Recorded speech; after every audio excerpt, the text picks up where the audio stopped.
हाँ दोस्तों नमस्कार। एक बार फिर से आप सभी लोगों का आपके अपने प्यारे YouTube channel physics with concept पर दिल खोल करके हार्दिक स्वागत और अभिनंदन है। तो दोस्तों आज की शानदार ज़बरदस्त क्लास में हम सभी लोग चैप्टर नंबर 5 का दोस्तों नाम है सदिश विश्लेषण एवं प्रक्षेपक गति। इस चैप्टर के दोस्तों एक एक नंबर के जो बहुत विकल्पी क्वेश्चंस है, टोटल यहाँ पे आपको 30 क्वेश्चंस मिलेंगे देखने में। और 30 क्वेश्चन में दोस्तों हम लोग जो पढ़ेंगे, लगाएंगे, समझेंगे ना, बता रहा हूँ कि आपका एकदम दिल खुश हो जाएगा, एकदम मज़ा आ जाएगा। और ये दोस्तों एक ऐसा चैप्टर है जो हर चैप्टर में काम आने वाला है।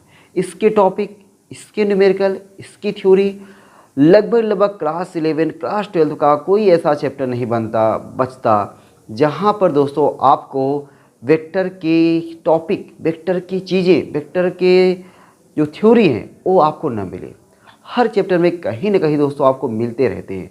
तो ये दोस्तों इस हिसाब से देखा जाए तो बहुत ही बेहतरीन चैप्टर है, बहुत ही ऐसा चैप्टर है जो आपका साथ छोड़ने वाला ही चैप्टर नहीं है, आपका साथ ही नहीं छोड़ सकता है। तो ऐसे चैप्टर को बहुत ईमानदारी के साथ पढ़ते हैं और कोशिश करते हैं दोस्तों कि जो अपने को 30 क्वेश्चन दिया हुआ है उस 30 क्वेश्चंस में से कोई ऐसा क्वेश्चंस ना हो जो अपने को नज़र उठा के बात कर सके। तो शुरू करते हैं दोस्तों इस क्लास को। और इस क्लास का आनंद लेने के लिए आप लोग निकाल लीजिए कॉपी और पेन। जब तक दोस्तों आपके हाथ में कॉपी और पेन नहीं रहेगा ना, तब तक ये क्वेश्चन आपको डरवाता रहेगा, आपको धमकाता रहेगा। जब कॉपी और पेन लेके बैठेंगे और उसकी औकात में बात करेंगे, क्वेश्चन देखेंगे और आप भी उसकी जैसा जवाब देने का प्रयास करेंगे, तब ये क्वेश्चंस आपके लिए बहुत ईजी हो जाएंगे। तब आपको लगेगा अब मैं इसको डरा रहा हूँ। अभी तक क्वेश्चन डरा रहा था लेकिन अब मैं इसको डरा रहा हूँ। तो जब भी दोस्तों वीडियो देखने बैठे कॉपी और पेन के साथ, बिना कॉपी और पेन के साथ अगर आपको वीडियो देख रहे हैं एकदम बकवास है। तो कॉपी और पेन के साथ वीडियो देखें, पूरे वीडियो देखें। 30 क्वेश्चन है, उस 30 क्वेश्चन का एंजॉय लीजिए। एंजॉय लेने के बाद लास्ट में कमेंट करके बताइए कि आपको 30 क्वेश्चन में से कितने ऐसे क्वेश्चन थे जो आपको आ रहे थे और कितना मज़ा आया। दोस्तों 30 क्वेश्चन लगाने के बाद ना आपका दिल एकदम खुश हो जाएगा, कहोगे वाह सर मज़ा आ गया एकदम। ठीक है, तो वो मैं चाहता हूँ कि कमेंट बॉक्स में इस तरीके से कमेंट आए कि आप बोलो सर मज़ा आ गया, अपने को भी खुशी मिलती है। अब ये नहीं कि वीडियो को 2 मिनट देखें उसके बाद तुरंत कमेंट करें बढ़िया आवाज़ सर मज़ा आ गया, ये हो गया, वो वाला नहीं कमेंट चाहिए अपने को, ठीक ना। आप दिल से कमेंट करो, वो वाला चाहिए। अगर दिल से गाली निकल रही है तो गाली भी कमेंट बॉक्स में रखो, ठीक है। यहाँ से एकदम मज़ा नहीं है, बकवास क्लास लगा, ये है वो है, जो भी दोस्तों आपको लग रहा है आप दिल से कमेंट करना, ठीक है। चलो दोस्तों शुरू करते हैं। आज का पहला क्वेश्चन आपके सामने आ गया है और पहला क्वेश्चन कह रहा है कि एक बिंदु पर 2 बल प्रत्येक 5 न्यूटन के परस्पर 120 अंश पर हैं। इन बलों के सदिश योग का परिमाण है। इन बलों के सदिश योग का परिमाण है। दोस्तों एक वर्ड आया यहाँ पे बल। दोस्तों बल आया है और आपको पता होना चाहिए दोस्तों बल कैसी राशि है, सदिश राशि है। बल कैसी राशि है, सदिश राशि है। जो दोस्तों अदिश राशियाँ होती हैं, जो अदिश राशियाँ होती हैं, अब देखो मैं केवल टारगेट क्वेश्चन पे नहीं किया हूँ, इस तरीके से टारगेट कर रहा हूँ कि ताकि आप अगर चैप्टर ना भी पढ़े रहो तब भी दोस्तों आप न्यूमेरिकल काफ़ी हद तक लगाने की आपके अंदर क्षमता आ जाएगी। केवल वीडियो देखते चलो बस। दोस्तों बल सदिश राशि है और जो सदिश राशि है उस सदिश राशियों को जोड़ने के, सदिश राशियों को जोड़ने के विधि होती है। सदिश राशियों को जोड़ने के मेथड होते हैं, जोड़ने के मेथड बोले तो विधि होती है। और कौन कौन सी विधि होती हैं तो यहाँ पे हम लोग देखते हैं 3 विधि होती हैं। सदिशों को जोड़ने के 3 विधि होती है। एक होता है त्रिभुज विधि, एक होता है दोस्तों त्रिभुज विधि, और एक होता है समांतर चतुर्भुज विधि, दूसरा होता है समानांतर चतुर्भुज विधि, समानांतर चतुर्भुज विधि, और तीसरा दोस्तों होता है बहुभुज विधि, बहुभुज विधि। तो कहने का मतलब दोस्तों मेरा ये नाम इसलिए मैं लिखा ताकि आपको पहली बात तो याद रहे कि जो सदिश राशियाँ होती हैं, सदिश राशियों को जोड़ने के मेथड होते हैं। और कौन कौन से मेथड होते हैं मेरे भाई, तो 3 मेथड होते हैं। एक होता है ट्रायंगल मेथड, त्रिभुज विधि, पैरेललोग्राम मेथड, समांतर चतुर्भुज विधि, और पॉलीगन मेथड, बहुभुज विधि।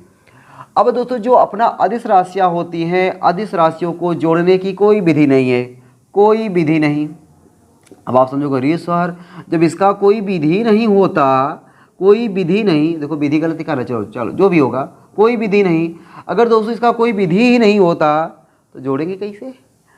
अरे भैया अदिश राशियों को जोड़ने का मतलब समझ रहे हो? जैसे जैसे मैं पूछूं आपसे, बताओ 5 + 4, आप तुरंत मुस्कुराते हुए जवाब दोगे सर 9। 5 + 4 9, 9 + 5 आप तुरंत बोलोगे 14। मैं बोला 9 - 3 तुरंत बोलोगे 6। जो इस तरीके से आप सिंपल तरीके से ऐड कर ले रहे हो, सिंपल तरीके से सब्ट्रैक्ट कर ले रहे हो, वही विधि है।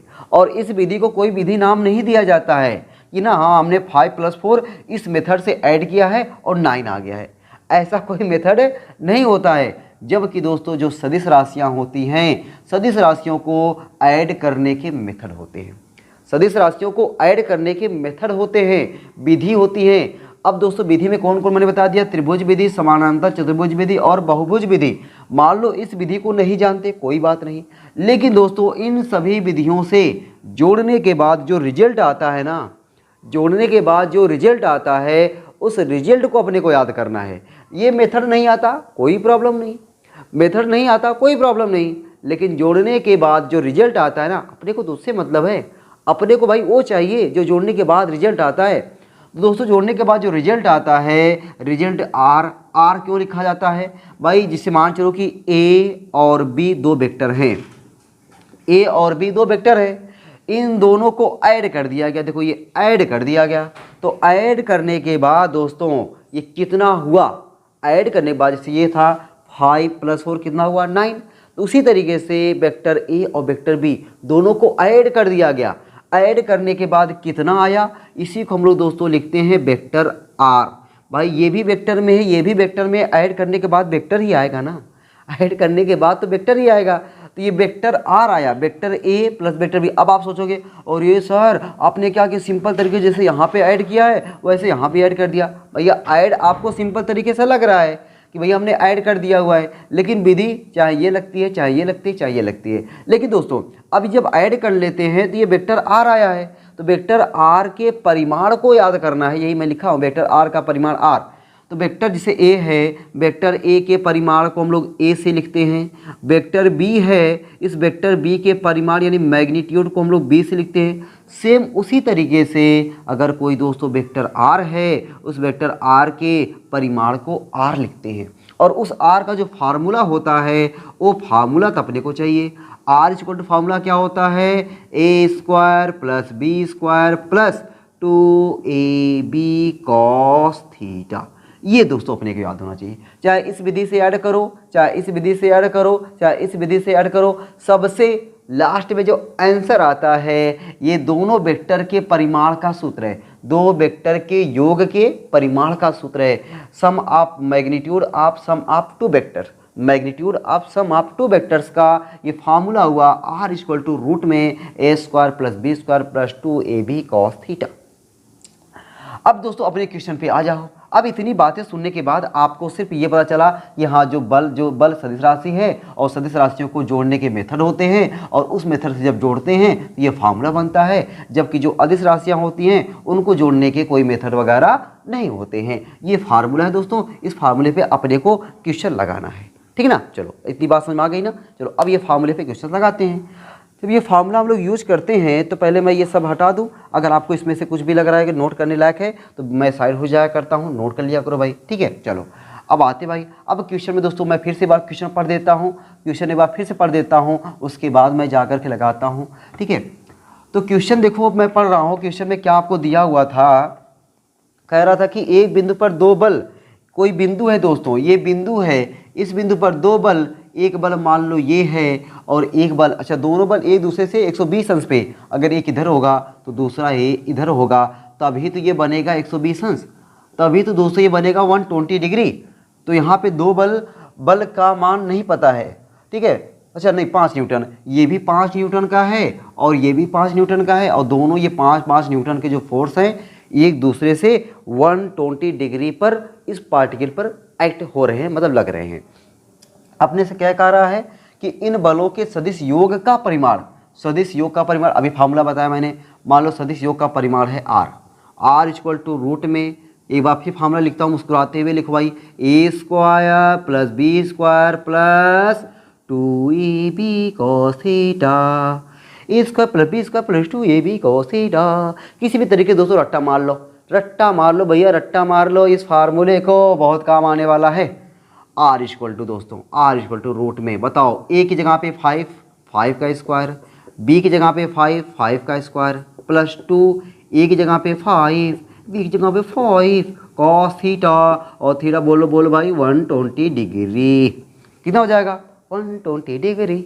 अब दोस्तों cos 120 डिग्री की वैल्यू मान चलो कि आपको नहीं आता, आपको दोस्तों मान चलो नहीं आता cos 120 डिग्री की वैल्यू निकालना। और सीखते कैसे निकालते हैं, हे देखो ऐसे cos 120 degree equal to cos 90 plus 30। cos 90 plus theta क्या होता है minus sine theta. cos 90 plus theta ये थोड़ा याद करना पड़ेगा, cos 90 plus theta minus sine theta, और थीटा की जगह पे 30 डिग्री, और साइन 30 डिग्री वैल्यू होती है 1/2, तो माइनस 1/2। अब बताओ ये वैल्यू नहीं आता ना, लेकिन हमने निकाल लिया। ऐसे निकालना है भाई। आर इक्वल टू दोस्तों रूट में 5 का स्क्वायर 25 लिखो, चाहे मत लिखो भी, रहने दो, अभी थोड़ा प्रोग्राम बना लेते हैं। इंटू 2 5 का square into 120 degree value minus 1/2। ये देखो ये 2 को बक्सा नहीं, उड़ा दिया। यहाँ दोस्तों बच्चा ये माइनस प्लस माइनस हो जाएगा। आर इक्वल टू रूट में 5 का स्क्वायर प्लस 5 का स्क्वायर प्लस माइनस 5 का स्क्वायर, हो देखो ये भी काट दिया, और रूट में क्या बचा, रूट में बचा दोस्तों 5 का स्क्वायर, जो रूट में स्क्वायर होता है ना बाहर आ जाता है। लो भाई गजब सर गजब, मतलब अगर दो बॉडी किसी एक पार्टिकल पर दो फोर्स 5 न्यूटन के एक दूसरे से 120 डिग्री पर लग रहे हैं तो उनका जो रिजल्टेंट आएगा वह 5 न्यूटन ही आएगा। क्या मजा आ गया यार, 5 की बारिश हो गई, 5 की बारिश हो गई। 5 न्यूटन के फोर्स, उनका परिमाण कितना आया 5 न्यूटन आया। मजा आ गया भाई। आंसर दोस्तों आपका क्या हो जाएगा 5 न्यूटन। ठीक है चलो लो, पहला क्वेश्चन हो गया भाई, पहला क्वेश्चन दोस्तों हो गया। अब आ जाते हैं हम लोग दूसरे वाले क्वेश्चन पर, ठीक ना। चलो भाई दूसरा वाला क्वेश्चन कह रहा है कि यदि वेक्टर ए तथा वेक्टर बी दो सदिश हैं तो निम्नलिखित में से कौन सा संबंध सही नहीं है। आपसे पूछ रहा, बताओ भैया कौन सा संबंध सही नहीं है, मतलब 3 सही होंगे एक सही नहीं है। तो हम चारों ऑप्शन पे बात करते हैं। यहाँ पे पहला ऑप्शन जो है आपका लिखा हुआ है vector A plus vector B equal to आपका लिखा है vector B plus vector A. बताओ ये सही है कि नहीं।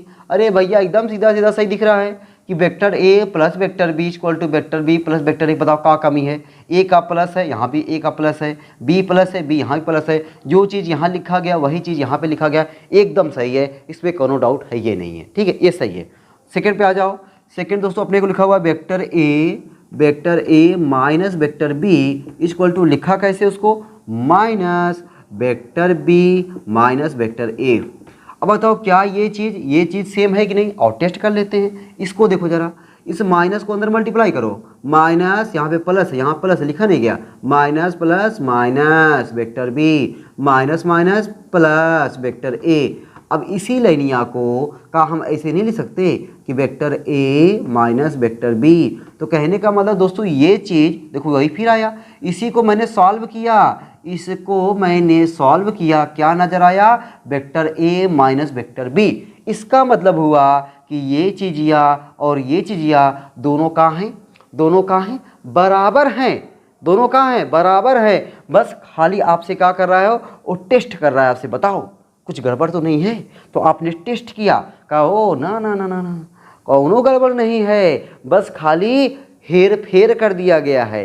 तो हेर फेर कर दिया गया तो क्या हुआ, लेकिन गड़बड़ नहीं है, एकदम बात सही है। तो ये चीज़ दोनों आपस में क्या है सेम है। क्यों कैसे पता चला, मैंने सॉल्व किया थोड़ा 2 लाइन देखा वही चीज़ निकल के आ गया। तो सही है भाई, ये भी सही है, वाह क्या बात है। तीसरा का देख लो, जो सी में लिखा हुआ है vector A cross vector B equal to vector B cross vector a. लो भैया ना। अब आप दोस्तों सोचोगे अगर आपको वेक्टर की जानकारी नहीं है, अगर दोस्तों यहाँ वेक्टर की जानकारी नहीं है तो ये देखोगे कहोगे हाँ सर एकदम सही है, लेकिन दोस्तों यहाँ पे ये गलत है, मैं इसको प्रूफ करता हूँ। कैसे गलत है, लो ये मान लो वेक्टर ए है, ये वेक्टर ए है, और ये मान लो वेक्टर बी है, ये क्या है वेक्टर बी है।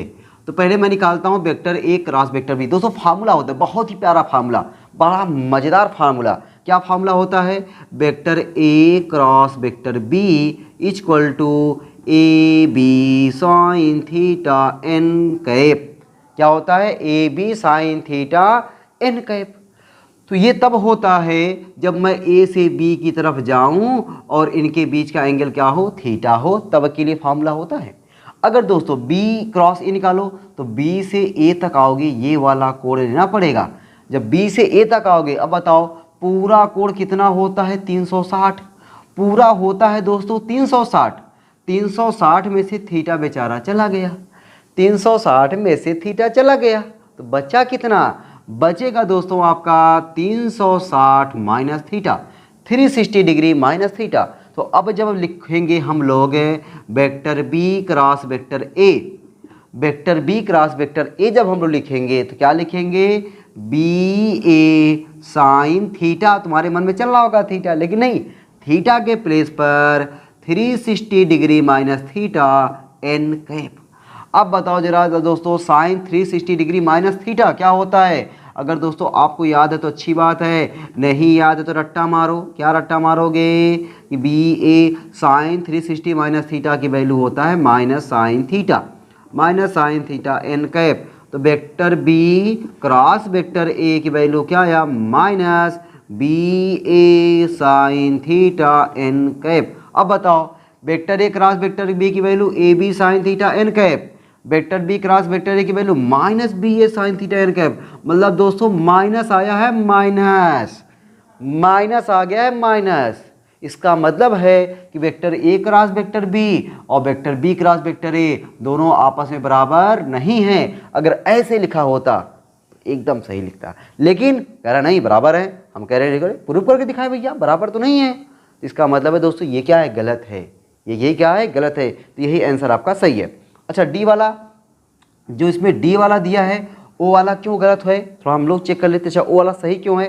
दोस्तों लिखा है vector A dot vector B, vector A dot vector B equal to vector B dot vector A. अब आपको अगर वेक्टर की जानकारी नहीं है तो आप कहोगे सर अगर ये गलत है ना तो ये भी गलत होगा, अगर वो गलत है तो ये भी गलत होगा। लेकिन नहीं भाई, टेस्ट करते हैं हम लोग दोस्तों। बिना किसी का टेस्ट किए जवाब कैसे दे सकते हैं? अगर ये बताओ मैं टेस्ट करके नहीं बताता तो क्या आप बता पाते? इसको नहीं बता पाते। तो लेकिन मैं टेस्ट कराया आपको, आओ इसको भी टेस्ट कर लेते हैं। देखो यहाँ पे ये मान लो वेक्टर है ए और ये है दोस्तों वेक्टर बी, ये है वेक्टर बी। तो अगर जब मैं वेक्टर ए डॉट वेक्टर बी करूँगा तो ए से बी का एंगल, तो वेक्टर ए डॉट वेक्टर बी का फॉर्मूला क्या होता है? याद कर लो भैया, दिमाग में बैठा लो, ए बी कॉस थीटा। मतलब क्रॉस रहेगा तो साइन आता है और डॉट रहता है तो कॉस आता है। ऐसे याद करो, क्रॉस रहेगा तो साइन, डॉट रहेगा तो कॉस आता है। अच्छा अगर मैं B से A पर आऊँगा तो ये वाला कोण लेना पड़ेगा। जैसे यहाँ पे B से A पर आया ये वाला एंगल, तो B से आया ये वाला एंगल, और ये वाला एंगल होता कितना है? 360 degree minus theta, 360 degree minus theta. तो vector B dot vector A equal to b a cos 360 minus theta. अब जिसको नहीं याद रहेगा तो सोचेगा कि ये cos 360 degree minus theta minus में होता होगा, लेकिन याद करना पड़ेगा यहाँ पे ये होता है प्लस में। तो ये वैल्यू का आया बी ए कॉस थीटा। अब बताओ ये बी ए कॉस थीटा, ये ए बी कॉस थीटा, ए आगे ए बी से कोई फर्क नहीं है, लेकिन ये पूरा वैल्यू यहाँ से यहाँ तक की वैल्यू, ये पूरा यहाँ से यहाँ तक की वैल्यू दोनों सेम है। इसका मतलब हुआ कि वेक्टर ए डॉट वेक्टर बी और vector B dot vector a दोनों आपस में सेम होते हैं, दोनों आपस में सेम होते हैं। तो मिला जुला के दोस्तों जो अपना कौन सा क्वेश्चन गलत हुआ? ये वाला क्वेश्चन गलत हुआ कि जो कहा था कि बराबर हैं, लेकिन हमने प्रूफ करके क्या दिखाया कि भैया बराबर नहीं है, बराबर नहीं है। लो भाई क्वेश्चन नंबर हो गया 2। दोस्तों क्वेश्चन नंबर 2 हो गया। अब हम लोग आ जाते हैं क्वेश्चन नंबर 3 पे। ठीक है, 3 पे आए दोस्तों। पहले हम क्या करें, थोड़ा सफाई अभियान हो जाए ना। हाँ जगह नहीं है, सफाई अभियान, और दीपावली आ रहा है, आप लोग भी अपने घर के आसपास स्वच्छता अभियान एकदम बना के रखना बढ़िया तरीके से। ठीक है, चलो भाई आ जाते हैं क्वेश्चन नंबर 3। जैसे यहाँ पे मेरा सफाई अभियान जारी है, वैसे आप लोग भी घर के आसपास दोस्तों दीपावली में एकदम बढ़िया तरीके से साफ़ सुथरा करके तब जाके एक बार मुहिम चला दिया करो कि हर घर का बंदा कम से कम सफाई करे अपने आसपास की, ठीक ना, एकदम घर की आसपास की सफाई करो ताकि इस बार स्वच्छता अभियान में जुड़ा करो यार तुम लोग। चलो आ जाओ भाई question number third. Question number third दोस्तों हम लोग आ जाते हैं। क्वेश्चन नंबर देखो थर्ड क्या है अपना, क्वेश्चन नंबर थर्ड देखो क्या है, आपके सामने आ गया है। कह रहा कि यदि दो सदिश वेक्टर ए तथा वेक्टर बी परस्पर लंबवत हैं तो, दोस्तों दो वेक्टर परस्पर लंबवत हैं तो क्या होगा। दोस्तों मान चलो कि ये है वेक्टर ए और ये है वेक्टर बी, ये दोनों वेक्टर परस्पर क्या है लंबवत हैं, वेक्टर ए है और ये वेक्टर बी है। अगर दोस्तों दोनों वेक्टर परस्पर लंबवत हैं, लंबवत मतलब यहाँ पे एंगल कितना हुआ 90 डिग्री, ये 90 का सिंबल भी है, ठीक ना, थीटा क्या है यहाँ पे 90 डिग्री, लो मैं लिख ही दे रहा हूँ, थीटा क्या है 90 डिग्री। अगर चलो भाई चेक करता हूँ, अगर दोस्तों दो वेक्टर परस्पर लंबवत हैं, दो वेक्टर परस्पर परपेंडिकुलर हैं, तो पहले मैं इनको डॉट प्रोडक्ट निकालता हूँ। डॉट प्रोडक्ट निकालूंगा वेक्टर ए डॉट वेक्टर बी, फार्मूला क्या होता है अभी लिखा था, एक बार बोलो जरा क्या होता है, ए बी और आगे cos theta, A B cos theta, क्या होता है ए बी कॉस थीटा ना, ए बी कॉस थीटा। दोस्तों यहाँ पे vector A dot vector B equal to A B cos theta cos 90 degree, और बच्चा जानता है दोस्तों कॉस 90 वैल्यू 0, तो आपको क्या मिला vector A dot vector B equal to 0। इसका मतलब है दोस्तों अगर दो वेक्टर परस्पर परपेंडिकुलर हैं तो उनका क्रॉस प्रोडक्ट क्या आता है 0 आता है। ओ भैया उल्टा मैंने बोला, कहा उल्टा बोला क्या, यस मैंने उल्टा बोला कि दो वेक्टर अगर परस्पर परपेंडिकुलर हैं तो उनका क्रॉस प्रोडक्ट 0 आता है, नहीं उनका डॉट प्रोडक्ट 0 आता है। आओ क्रॉस प्रोडक्ट भी चेक कर लेते हैं। अगर दोस्तों क्रॉस प्रोडक्ट मुझे चेक करना हो तो मान लो वेक्टर ए है और ये वेक्टर बी है, इनका क्रॉस प्रोडक्ट होता कितना है मेरे दोस्तों, अभी मैंने लिखा था, यहाँ पे लिखा था, क्या लिखा था A B sine theta N cap, क्या लिखा मैंने A B sine theta N cap. अब दोस्तों यहाँ पे साइन कितना हो जाएगा 90 डिग्री, तो A B sine 90 degree n cap, तो vector A cross vector B equal to आपको आएगा ए बी एन कैप, क्या आएगा ए बी एन कैप। तो यहाँ पे जो क्वेश्चन में अपने कह रहा था कि यदि दो सदिश एक वेक्टर ए तथा वेक्टर बी परस्पर लंबवत हैं, तो जब दोस्तों दो वेक्टर परस्पर लंबवत होंगे तो उनका डॉट प्रोडक्ट क्या आएगा 0 और क्रॉस प्रोडक्ट क्या आएगा A B sine A B N cap. तो बताओ इसमें कौन सा है, ऑप्शन देख लो जरा, ऑप्शन आपके सामने है A vector A plus vector b 0 ना, वेक्टर ए माइनस वेक्टर बी 0 ना, वेक्टर ए क्रॉस वेक्टर बी 0 नहीं आया, देखो वेक्टर ए क्रॉस वेक्टर बी 0 आया है, नहीं 0 नहीं आया है, क्या है तब आपका vector A dot vector B equal to 0, ये वाला आपका सही है, ठीक ना। तो ये वाला ऑप्शन जो ऐसा दिया होगा वही ऑप्शन आपका सही है, ठीक ना। अब आ जाओ भाई क्वेश्चन नंबर 4 पे। क्वेश्चन नंबर 4 देखो भैया, हालचाल ले लो जरा, ले लो मुन्ना बाबू। यदि दो सदिशों वेक्टर ए वेक्टर बी व वेक्टर सी के परिमाण क्रमशः 12, 5 व 13 मात्रक हैं तथा vector A plus vector B equal to vector C है, तो वेक्टर ए व वेक्टर बी के बीच का कोण होगा। चलो भाई कोण निकालना है दोस्तों, किसके बीच का, vector A plus vector B equal to vector C दिया है, vector A plus vector B equal to दिया है वेक्टर सी, क्या दिया वेक्टर सी, और फाइंड करना है वेक्टर ए व वेक्टर बी के बीच का एंगल। तो ए और बी के बीच का एंगल फाइंड करना है, ए और बी के बीच का एंगल फाइंड करना है। अब दोस्तों जैसे मान के लो कि ए और बी के बीच का एंगल फाइंड करना है, तो डॉट प्रोडक्ट किया कॉस आया, क्रॉस प्रोडक्ट किया तो साइन आया, क्रॉस प्रोडक्ट से भी निकाल सकते हैं, डॉट प्रोडक्ट से भी निकाल सकते हैं। डॉट प्रोडक्ट होता है वेरी वेरी इजी, और क्रॉस प्रोडक्ट दोस्तों होता है वेरी वेरी हार्ड, बोले तो हम इस पर टच ही नहीं करेंगे।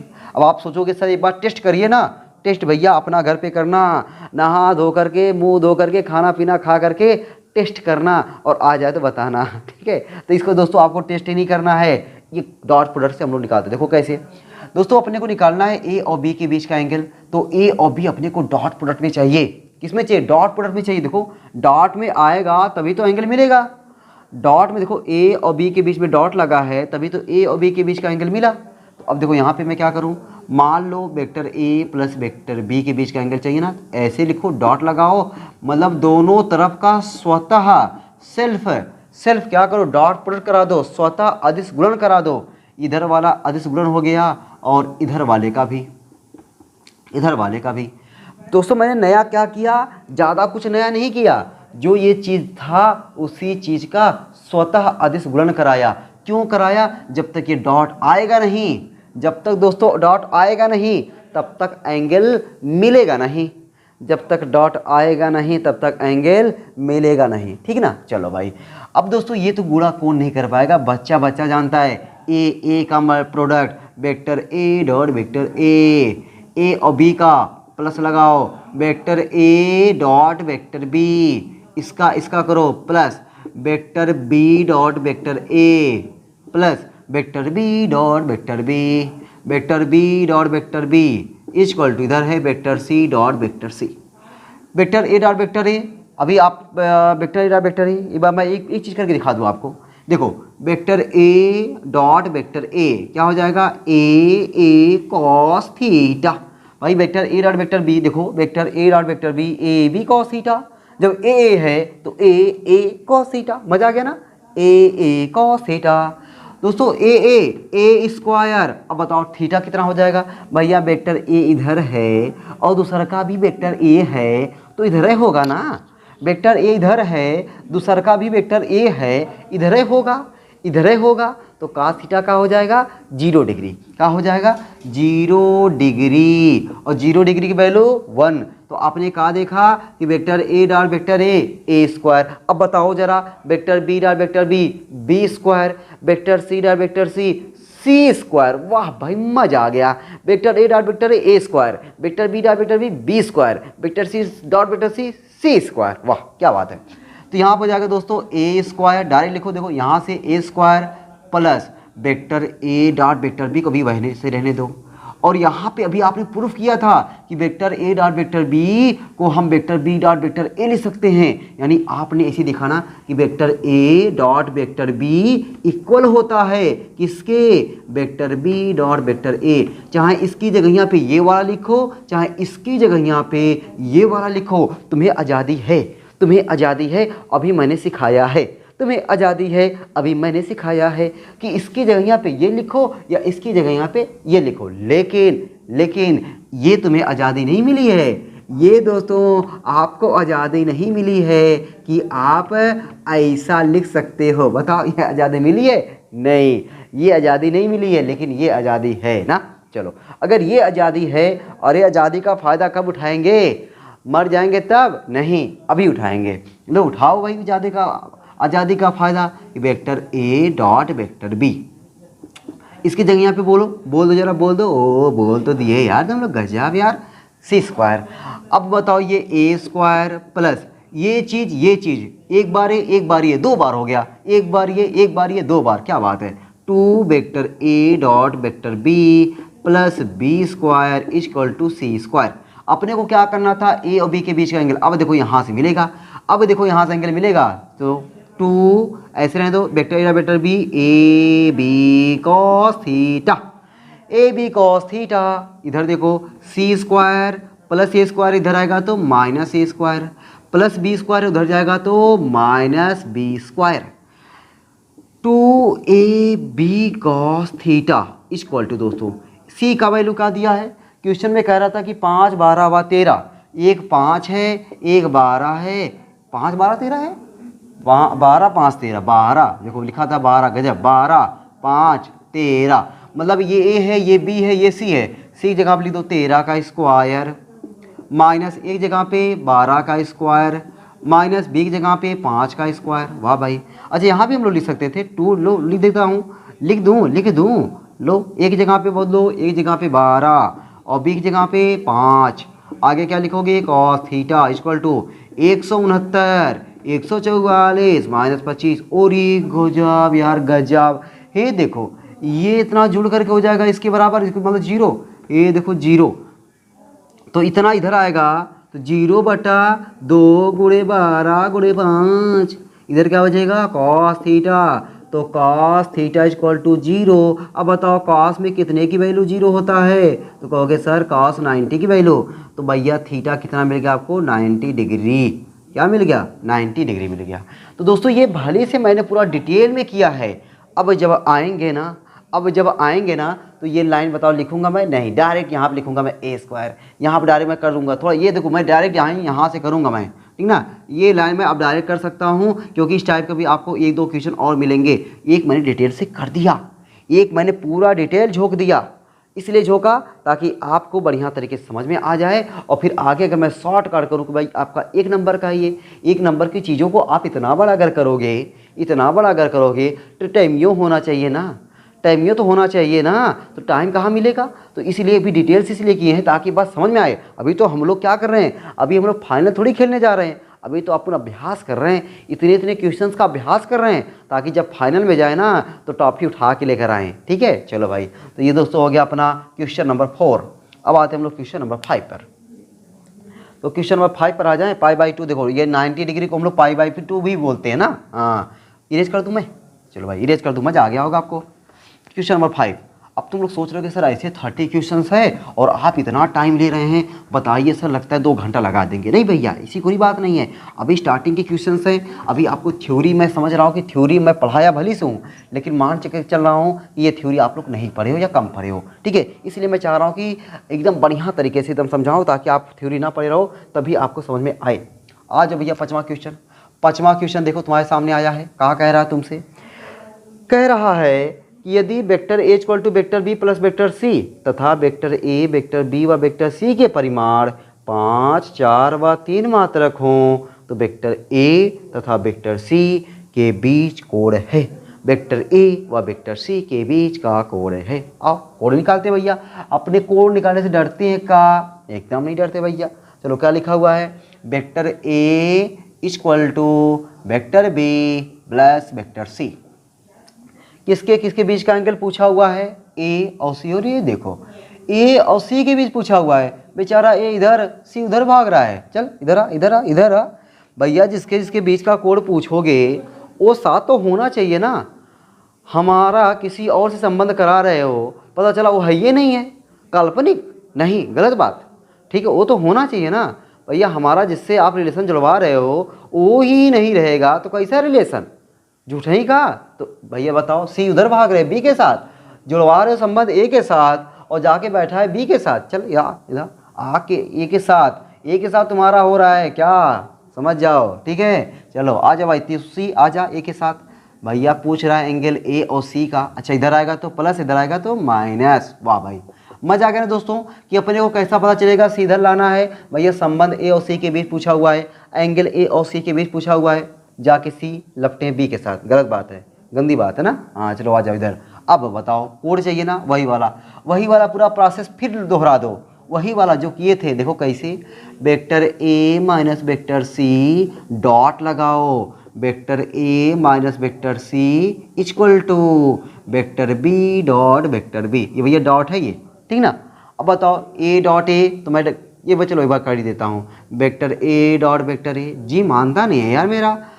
माइनस वेक्टर ए dot vector c minus vector सी डॉट वेक्टर ए, वेक्टर सी डॉट वेक्टर ए और minus minus plus vector C dot vector c equal to vector B dot vector b. दिल ही नहीं मानता कि मैं यार शॉर्टकट कर दूं।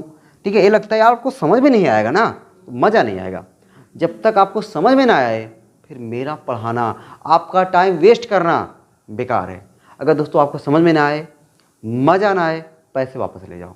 पूरा जो पैसे जमा कर रहे हो ना पूरा वापस ले जाओ। ठीक है, अब तुम लोग सोच रहे हो कि पैसे में जमा कहाँ किया, जमा कर रहे हो तुम लोग को पता नहीं चल रहा है। मैं तुम लोग से पैसा ले रहा हूँ, ठीक ना। हाँ याद करना, ए डॉट ए स्क्वायर। यहाँ शॉर्टकट करता हूँ भाई।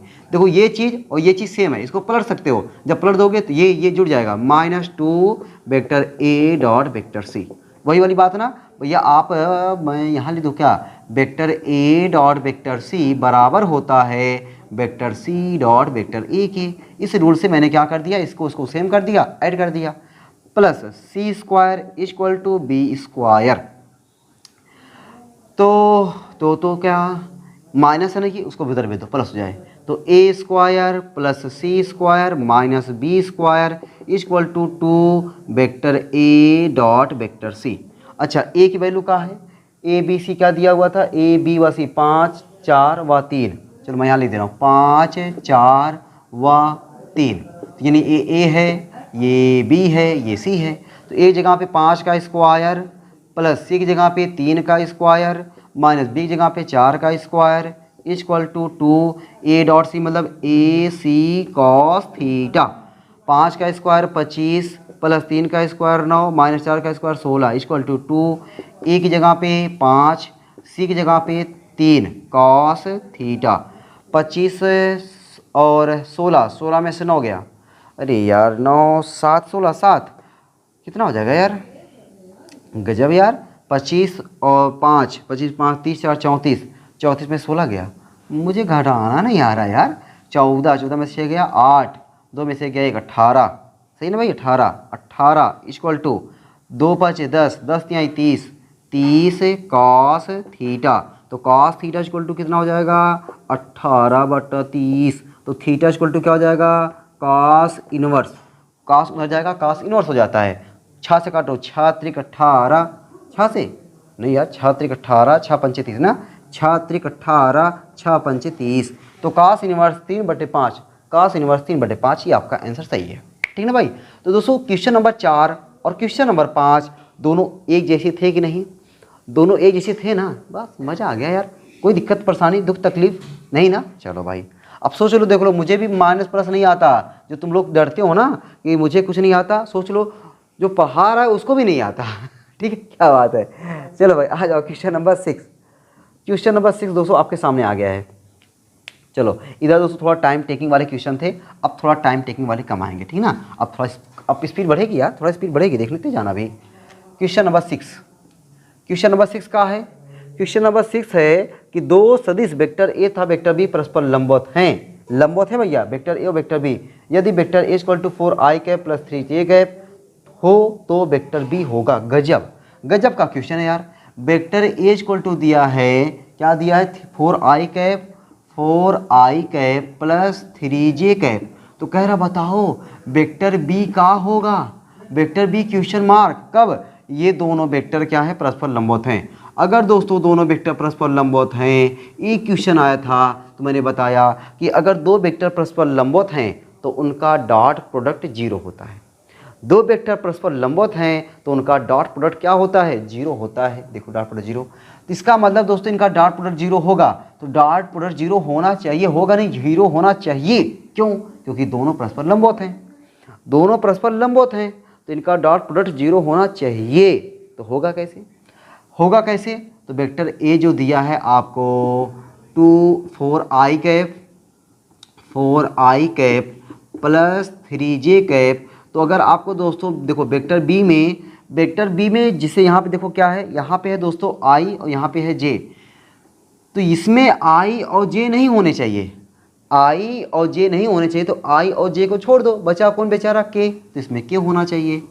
तो कहने का मतलब ये है डॉट प्रोडक्ट इन लोगों का तभी 0 हो पाएगा जो इसमें है इसमें नहीं होना चाहिए, और जो इसमें है इसमें नहीं होना चाहिए। क्या बात है, मज़ा आ गया यार। जो इसमें है इसमें नहीं होना चाहिए, जो इसमें है इसमें नहीं होना चाहिए, डॉट प्रोडक्ट 0 हो जाएगा। चेक कर लो, आओ चेक कर लेता हूँ। इसमें देखो दोस्तों के नहीं है ना, इस लाइन को मैं ऐसे भी लिख सकता था क्या, 4i cap plus 3j cap plus 0k cap, मतलब के है ही नहीं है 0 मान लो। अच्छा इसमें इसको आप लिख सकते हो 0i cap plus 0j cap plus k cap plus k cap. अब देख लो 4 और 0 का मल्टीप्लाई करोगे तो 0, 3 0 का मल्टीप्लाई करोगे तो 0, 0 और 1 का मान लो यहाँ पे 1 है, 0 और 1 का मल्टीप्लाई करोगे तो 0। लो भैया 0 तो मांगता था अपने को 0 मांग रहा था तो 0 आ गया, ठीक ना। तो कैसे याद करोगे, जो ए में है वो बी में नहीं होना चाहिए, और जो बी में है वो ए में नहीं होना चाहिए। अगर ऐसा है तो उनका डॉट प्रोडक्ट क्या आएगा 0 आएगा। मैंने प्रूफ करके भी बढ़िया तरीके से समझा दिया है, आपके दिमागवा में एकदम घुस गया होगा, ठीक है। चलो भाई आ जाओ क्वेश्चन नंबर 7 पर। क्वेश्चन नंबर 7 पर आते दोस्तों, इसको इरेज कर दें, इरेज करते भाई, चलो आ इरेज कर देते हैं। इरेज करके क्वेश्चन नंबर 7 पे आ जाते भाई, और देखते हैं क्वेश्चन नंबर 7 का है। क्वेश्चन नंबर 7 दोस्तों आपके सामने आ गया है और कह रहा है कि दो सदिशों vector equal to 4i cap plus 3j cap minus 4k cap तथा vector B equal to 3i cap plus 4j cap plus 6k cap के बीच कोण है। दोस्तों दो वेक्टर दिया है, वेक्टर ए दिया है आपका, क्या दिया भाई, 4i cap plus 3j cap minus 4k cap. और वेक्टर बी आपको क्या दिया हुआ है, वेक्टर बी दोस्तों आपको दिया हुआ है 3i cap plus 4j cap plus 6k cap. ये क्वेश्चन नंबर 7 है ना, क्वेश्चन नंबर 7, ठीक है भाई। तो इनके बीच का कोण पूछा है भैया, दो वेक्टर हैं उनके बीच का कोण पूछे तो हमने सीखा है, क्या सीखा है, vector A dot vector B equal to A B cos theta. पहले हम लोग वेक्टर ए डॉट वेक्टर बी निकाल लेते हैं, पहले हम लोग दोस्तों वेक्टर ए डॉट वेक्टर बी निकालते हैं। देखो वेक्टर ए डॉट वेक्टर बी, वेक्टर ए डॉट वेक्टर बी, तो वेक्टर ए की वैल्यू क्या है, 4i cap plus 3j cap minus 4k cap, dot लगाओ भैया डॉट।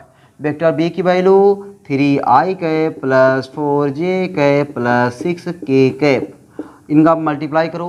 दोस्तों मल्टीप्लाई जब करते हैं, यहाँ पे डॉट प्रोडक्ट जब करते हैं तो i डॉट i की वैल्यू होता है 1, j डॉट j की वैल्यू होता है 1, k डॉट k की वैल्यू होता है 1। बाकी अलग अलग वाले जैसे i cap dot j cap equal to j और j और k आ जाए, k और i आ जाए, इन सब का 0। तो कहने का मतलब दोस्तों ये है कि आपको केवल सेम वाले का मल्टीप्लाई कर देना होता है, बाकी वाले को छोड़ देना होता है। सेम वाले का मल्टीप्लाई कर देना होता है, बाकी वाले को छोड़ देना होता है। आओ मल्टीप्लाई कर दो सेम वाले का।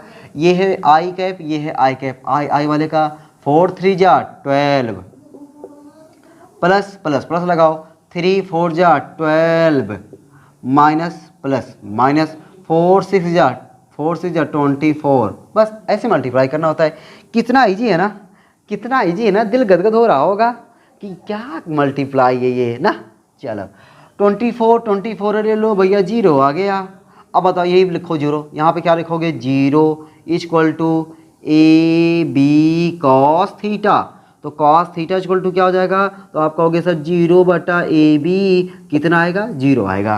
तो कॉस थीटा की वैल्यू क्या आया, 0। अगर कॉस थीटा की वैल्यू 0 है तो कॉस में कितने की वैल्यू 0 होता है, 90 की वैल्यू। तो थीटा इक्वल टू क्या आ गया, 90 डिग्री। यानी वेक्टर ए और वेक्टर बी के बीच का एंगल कितना है, 90 डिग्री है। कितना है, 90 डिग्री है। ये रहा क्वेश्चन नंबर 7 का आंसर। चलो भाई आ जाओ क्वेश्चन नंबर 8 पर। इसको हटा देता हूँ मैं ना, हटा दें, चलो भाई हटा देते हैं। क्वेश्चन नंबर 8, क्वेश्चन नंबर 8 है, देखो यह है 8। कह रहा है कि यदि वेक्टर ए मॉड में vector A plus vector B equal to mod में वेक्टर ए माइनस वेक्टर बी हो तो सदिशों वेक्टर ए तथा वेक्टर बी के बीच का कोण होगा। चलो भाई एकदम इसी टाइप का क्वेश्चन जो भी मैंने इससे पहले कराया, थोड़ा सा वेक्टर ए प्लस वेक्टर बी मॉड में इक्वल टू मॉड में वेक्टर ए माइनस वेक्टर बी, ये हैं ऐसे ना। इनके बीच का एंगल पूछ रहा है। दोस्तों जब इनके बीच का एंगल पूछेगा तो पहले देखो इसी चीज़ को आप ऐसे भी लिख सकते हो, vector A plus vector B equal to vector A minus vector B. Mod होने का मतलब दोस्तों ये है कि ए बड़ा होगा बी छोटा होगा, ठीक ना। चलो अब इन बताओ इनके बीच का एंगल कब मिलेगा जब इसी के जैसा और आए, यानी इसी का स्वतः अदिश गुणन करा दे, इसी का स्वतः अदिश गुणन करा दे। बोले तो है ये देखो ऐसे यार, बतिया नहीं समझे ना, तो ये देखो ऐसे समझो, इसी का स्वतः अदिश गुणन करा दिया। स्वतः मतलब यही खुद आ गया। और ये चीज़ियाँ एक तरफ नहीं करते हैं, दोनों तरफ करते हैं। ये चीज़ियाँ दोनों तरफ करते हैं। अब कहोगे अरे सर वही वाला सवाल फिर आ गया। चलो अब की बात शॉर्टकट करते हैं, ए square direct a square, A b vector A dot vector b, b a vector B dot vector a, b b b square direct मैंने कर दिया b square equal to A square. अब देखो डायरेक्ट ए स्क्वायर नहीं होता है, लेकिन मैंने ए डॉट ए कर चुका हूँ तब बता रहा हूँ डायरेक्ट ए स्क्वायर लिख रहा हूँ, नहीं तो डायरेक्ट अब ऐसे आप लिख देते ना तुरंत गलत माना जाता है, तुरंत गलत माना जाता है। ए डॉट बी तो माइनस वेक्टर ए डॉट वेक्टर बी, एक बार ऐसे इस फॉर्म में लिखना पड़ता है आपको ना, minus vector B dot vector ए minus minus plus B square. चलो देखो बेचारे कितने लोग कुर्बानी देने को तैयार हैं, ए square B square B square. चल बस ये चीज़ दोनों सेम है ना, भाई अलग लिखा हुआ है लेकिन इसको पलट सकते हो, सेम हो जाएगा। तो 2 vector A dot vector B equal to, इधर ये चीज़ दोनों सेम है ना, बस वही से ऐसा है, पलट सकते हो। तो ये चीज़ हो जाएगा माइनस में 2 वेक्टर ए डॉट वेक्टर बी, इधर आएगा तो plus 2 vector A dot vector B plus 2 vector A dot vector B equal to 0। तो 2 2 4 vector A dot vector B equal to 0। तो vector A dot vector B equal to 0/4, तो क्या हो जाएगा 0। अब बताओ अगर दो वेक्टर का डॉट प्रोडक्ट 0 है तो इसका मतलब है कि दोनों वेक्टर क्या आपस में परपेंडिकुलर हैं। ये ए और बी आपस में परपेंडिकुलर हैं। परपेंडिकुलर होने का मतलब इनके बीच का एंगल कितना है, इनके बीच का दोस्तों एंगल है कितना है, 90 डिग्री है। कितना है, 90 डिग्री है। लो भाई क्वेश्चन नंबर हो गया कौन सा, क्वेश्चन नंबर हो गया आपका 8। मजा आ गया ना 8 वाला। इस टाइप के दोस्तों आपके क्वेश्चन एग्जाम में आते हैं और पहले आप लोग क्या करते थे, इसी टाइप्स के क्वेश्चन से डरते थे, लेकिन अब डट कर सामना कर रहे हो। अब क्या कर रहे हो, डट कर सामना कर रहे हो ना। चलो भाई अब दोस्तों हम लोग आते हैं क्वेश्चन नंबर 9 पर। ठीक है, अब हम लोग आ जाते हैं क्वेश्चन नंबर 9 पर। चलो भाई इरेज करते हैं दोस्तों। 45 मिनट के ऊपर हो गया है, यानी एक क्वेश्चन मुझे लगाने में 5 मिनट से ज़्यादा, 8 5 40 9 5 45, यानी 9 मिनट का एवरेज लेके चल रहा हूँ ना। मतलब एक क्वेश्चन में 9 मिनट ले रहा हूँ। वाह भाई क्या बात है। अभी आएगा भाई, अब थोड़ा सा ना, अभी थोड़ा एक आध दो क्वेश्चन और हैं, उसके बाद टाइम लगेगा, मतलब कम लगेगा। क्वेश्चन नंबर 9 पे आ जाओ, 9 10 थोड़ा सा और लगेंगे। क्वेश्चन नंबर 9 पे आ जाओ, एकदम इसी टाइप का है दोस्तों। क्वेश्चन नंबर 9 कह रहा कि mod of vector A equal to mod of vector B, mod of vector B equal to vector A plus vector B हो, तो वेक्टर ए व वेक्टर बी के बीच का कोड है। अब दोस्तों यहाँ पे कहने का मतलब क्वेश्चन का ये है कि ये चीज़ इसके बराबर करो या ये चीज़ इसके बराबर करो। ये इसके भी बराबर है, ये इसके भी बराबर है, तो आपका जिसके साथ मन करे उसको बराबर कर दो। आपका जिसके साथ मन करे उसको बराबर कर दो, उसको इक्वल कर दो। तो मेरा मन कर दिया कि मैं ए के साथ जाता हूँ, तो मैं इसको लिख सकता हूँ mod of vector A plus vector B equal to mod of vector ए, और इसी को मैं ऐसे भी लिख सकता हूँ vector A plus vector B equal to vector A. अब बताओ इनके बीच का एंगल कब मिलेगा, जब इसी के जैसा और आ जाए। बतिया अब तो याद हो गई होगी ना बढ़िया से।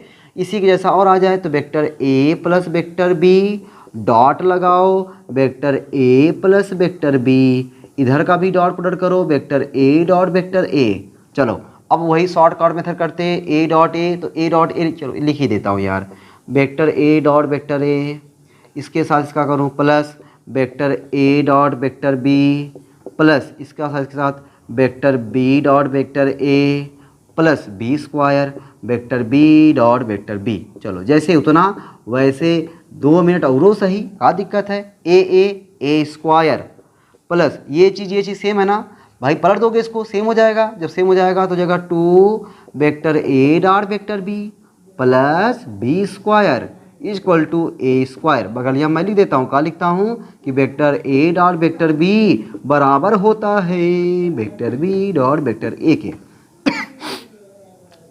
ये देखो बर्बाद हो गए, वाह भाई गजब। तो 2 वेक्टर ए डॉट वेक्टर बी का मतलब A B cos theta equal to plus है, उधर जाएगा तो माइनस में बी स्क्वायर। यहाँ पे दोस्तों ये कह रहा है कि mod of vector A mod of vector B बराबर है, इसका मतलब है कि ए बराबर है बी के। इसका मतलब हुआ, इसी का मतलब हुआ कि जो ए है वो बी के बराबर है।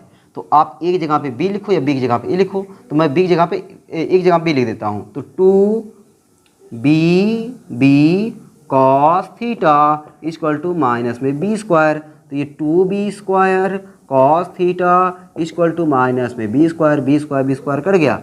तो cos theta equal to minus में 1/2। अब दोस्तों ये याद होना चाहिए कि कॉस में कितने की वैल्यू माइनस 1/2 होती है, तो कॉस 120 अंश की वैल्यू निकालोगे। अभी आया था पहला वाला क्वेश्चन, याद करो, कॉस 120 अंश की वैल्यू माइनस 1/2 ना। तो कॉस थीटा यहाँ पे क्या हो जाएगा -120 डिग्री 120 अंश। थीटा क्या आ गया 120 अंश, कॉस 120 अंश की वैल्यू -1/2। तो थीटा क्या आ गया भैया 120 अंश आ गया। चलो भाई क्वेश्चन ना था 9, क्वेश्चन नंबर 10 पे आ जाओ। क्वेश्चन नंबर 10 क्या कह रहा है? अरे लो भैया 10 भी दोस्तों एकदम इसी टाइप का क्वेश्चन है। 10 क्या कह रहा है? Mod of vector A minus vector B equal to mod of vector A equal to mod of vector B. तो सदिशों वेक्टर ए तथा वेक्टर बी के बीच का कोड है। बहुत ज़बरदस्त प्रैक्टिस करवा रहा है आपका ये। इस टाइप का क्वेश्चन भाई आपको दे दे करके ये आपका बहुत बढ़िया हाथ साफ करवा रहा है ये। मतलब मैं भी करवा रहा हूँ भैया, ठीक ना। क्वेश्चन इतना दिया हुआ है इसी टाइप का, तब मैं भी आपका हाथ साफ करवा रहा हूँ। आओ आप लोग प्रैक्टिस करो। अब क्या करोगे, इसी चीज़ को आप लिख सकते हो vector A minus vector B equal to vector A vector B, इतना लिख दो। अब इन्हीं के बीच का एंगल चाहिए, तो एंगल चाहिए तो क्या लिखोगे, वेक्टर ए डॉट वेक्टर बी, वेक्टर ए माइनस वेक्टर बी डॉट लगाओ। डॉट यहाँ पे लगाया मैं, चलो भाई ए, या गंदी बात नहीं, डॉट लगाओ तो vector A minus vector B equal to vector A dot vector A. अब देखो मल्टीप्लाई करो। अब कि देखो इसी यही सामने है, तो सामने है तो ये लाइन ए डायरेक्ट मैं ये लाइन लिखूंगा, तो क्या हो जाएगा A square A B minus vector A dot vector B, इसका minus vector B dot vector A minus minus plus B square equal to A square. बेचारा ए बर्बाद हो जा रहा है, ये दोनों सेम हो जाएंगे तो two vector A dot vector B equal to इधर भेज दो माइनस बी स्क्वायर, और ये माइनस में minus minus cancel, two vector A vector B A B cos theta equal to B square. अब देखो mod of vector equal to mod of vector B, इसका मतलब क्या हुआ कि ए बराबर बी। आप चाहे ए की जगह पे बी लिखो या बी की जगह यहाँ पे ए लिखो, तुम्हारी मर्जी यार। चाहे ए की जगह यहाँ पे बी लिखो या बी की जगह यहाँ पे ए लिख दो। आओ भैया मैं बी की जगह यहाँ पे ए नहीं, ए की जगह यहाँ पे बी लिखता हूँ, ताकि ये ना छटक जाएं, क्या हो जाएं, छटक जाएं। तो एक जगह यहाँ पे B cos theta equal to B square cancel, तो क्या हो जाएगा कॉस थीटा इक्वल टू 1/2। तो कॉस में कितने की वैल्यू 1/2 होता है, तो कॉस 60 डिग्री, कॉस 60 अंश का मान 1/2 और कॉस 120 अंश का मान -1/2। क्या बात है। तो थीटा की वैल्यू क्या हो जाएगा 60 डिग्री। लो भाई क्वेश्चन नंबर कितना हो गया आपका, क्वेश्चन नंबर 10। चलो भाई क्वेश्चन नंबर 10 हो गया। अब आते हैं क्वेश्चन नंबर 11 पर। दोस्तों अब तो इस टाइप का क्वेश्चन आप कितना क्वेश्चन कर लिए तो डर तो एकदम खत्म हो गया होगा, ठीक ना। चलो इरेज कर दें, इरेज करते भाई। इस टाइप का क्वेश्चन करने से आपका डर तो एकदम खत्म हो गया होगा। अब अब आप इस टाइप का क्वेश्चन मिलेगा ना तो छोड़ोगे नहीं, ठीक ना, छोड़ोगे नहीं। अब क्या करोगे कमेंट बॉक्स में बताना। क्वेश्चन नंबर आ जाओ भाई, क्वेश्चन नंबर 11। क्वेश्चन नंबर 11 क्या कह रहा है, यदि एक बिंदु पर लगने वाले बलों वेक्टर एफ व वेक्टर एफ के परिणामी बल का परिमाण भी एफ हो तो इन बलों के बीच कोण होगा। दोस्तों कोई बिंदु है, कह रहा है कि इस बिंदु पर दो बल लग रहे हैं। मान लो एक बल इधर लग रहा है और दूसरा बल कहाँ लग रहा है नहीं पता, इनके बीच का कोण नहीं पता। मान लो ये दूसरा बल यहाँ पे लग रहा है और दोनों के बीच का कोण थीटा है, और कह रहा है दोनों बलों के परिणामी का जो परिणामी है उसका भी वैल्यू एफ है। तो हम लोग परिणामी जानते हैं, दो वेक्टर के परिणामी का सूत्र आर इक्वल टू होता है रूट में, पहला वाला क्वेश्चन इसे बताया था मैं, A square plus B square plus 2ab cos theta. तो वहाँ पर दोस्तों मैंने बताया था अगर कोई वेक्टर ए है तो वेक्टर ए का परिमाण ए, कोई वेक्टर बी है तो वेक्टर बी का परिमाण बी, कोई वेक्टर आर है तो वेक्टर आर का परिमाण आर। तो यहाँ पे कह रहा है कि दोनों वेक्टर एफ हैं, तो इस वेक्टर दोनों एफ के जो परिणामी का परिमाण है वह क्या एफ है, तो यहाँ पे एफ लिखो। और यहाँ पे एफ है तो एफ का परिमाण एफ हो जाएगा, F square plus 2f cos theta. F equal to root में F 2f square plus 2f square cos theta. Root हटा दो भाई, रूट हटाने के लिए स्क्वायर कर दो, दोनों पक्षों का वर्ग करने पर। डायरेक्ट में लिखता हूँ दोनों, अच्छा लिख देता हूँ दोनों पक्षों का क्या करने पर, वर्ग करने पर, दोनों पक्षों का वर्ग करने पर। आओ इसका वर्ग क्या हो जाएगा एफ स्क्वायर, इधर जब वर्ग करेंगे करड़ी भाग जाएगी। सोचो दोस्तों करड़ी ना स्क्वायर से डरती है, करड़ी जो है स्क्वायर से डरती है। आप कमेंट करके बताना आप किससे बहुत डरते हो, ठीक है। करड़ी तो स्क्वायर से डरती है, स्क्वायर को देखी फुर्र, तुम कहोगे सर मैं पापा को देख के फुर्र हो जाता हूँ, अगर खेल रहा हूँ पापा को देखा तुरंत फुर्र हो जाता हूँ मैं। तो 2f² plus 2f² cos theta, तो 2f² इधर आएगा, f² minus 2f² equal to 2f² cos theta, तो हो जाएगा माइनस में f² equal to 2f² cos theta, f² चल बसे, तो cos theta equal to minus में 1/2। कॉस में कितने की वैल्यू 1, माइनस में 1/2 होता है। दूसरी बार आ रहा है ये दूसरी बार नहीं, तीसरी बार आ रहा है, तीसरी बार आ रहा है। और अब की बार आप तुरंत नहीं भूलोगे, कहोगे सर cos 120 डिग्री, तो थीटा की वैल्यू क्या हो जाएगा 120 डिग्री, ठीक ना। थीटा कितना आ जाएगा 120 अंश आ जाएगा। चलो भाई क्वेश्चन नंबर 11 बाद क्वेश्चन नंबर 12। क्वेश्चन नंबर 12 दोस्तों आपके सामने कह रहा 12 में कि यदि सदिश vector a equal to I cap plus 3j cap minus 2k cap हो तो a का परिमाण। और ये लो भाई, इससे आसान क्वेश्चन क्या मिलेगा यार, इससे आसान क्वेश्चन दोस्तों कहीं खोजने पे नहीं मिलेगा। क्या कह रहा है कि वेक्टर a इक्वल टू आपको दिया हुआ है I cap plus 3j cap, I cap plus 3j cap minus 2k cap हो तो a का परिमाण, इस a का परिमाण a का परिमाण a इक्वल टू रूट में i का कोफिशिएंट क्या 1 का स्क्वायर प्लस j कैप का कोफिशिएंट 3 का स्क्वायर प्लस k कैप का कोफिशिएंट -2 का square, a equal to root में 1 का स्क्वायर 1, 3 का स्क्वायर 9 प्लस माइनस का स्क्वायर प्लस 2 का square 4 9 13 1 14, a equal to root में 14। ये भैया है अपना आंसर, ठीक ना। चलो भाई क्वेश्चन नंबर 12 हो गया। क्वेश्चन नंबर 13 आ जाओ। क्या बात है, देखो अब देखो टाइम थोड़ा कम लग रहा है ना।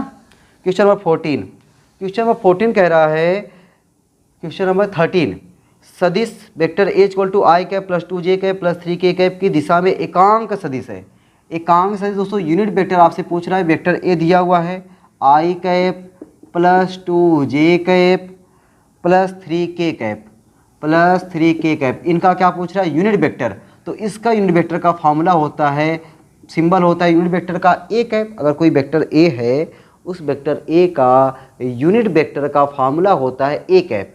a कैप इक्वल टू होता है vector a upon mod of vector a। तो पहले हम लोग मॉड ऑफ वेक्टर निकाल लेते हैं। मॉड ऑफ वेक्टर a बोलो या इसी को आप सिंपल a बोलो, दोनों बात एक ही है। a इक्वल टू रूट में i का कोफिशिएंट 1 का स्क्वायर प्लस j का कोफिशिएंट 2 का स्क्वायर प्लस k का कोफिशिएंट 3 का स्क्वायर। तो रूट में 1 का स्क्वायर 1, 2 का स्क्वायर 4, 3 का स्क्वायर 9, 9 4 13, 13 1 14, रूट में 14। तो यहाँ वैल्यू रख दो आकर के। तो a cap equal to vector a की value i cap plus 2j cap plus 3k cap upon root में 14। ये भैया अपना आंसर, ये दोस्तों हो जाएगा अपना आंसर, ठीक है। क्वेश्चन नंबर 14 हो गया। क्वेश्चन नंबर 13 हो गया। क्वेश्चन नंबर 14 पे आते हैं अब। क्वेश्चन नंबर 13 हो गया। क्वेश्चन नंबर 14 पे आ जाए ना। देखो कितना क्वेश्चन हुआ 1 2 3, इस बार 3 क्वेश्चन हुआ, नहीं तो हर बार में 2 क्वेश्चन हो रहा था ना। चलो भाई इरेज कर दें।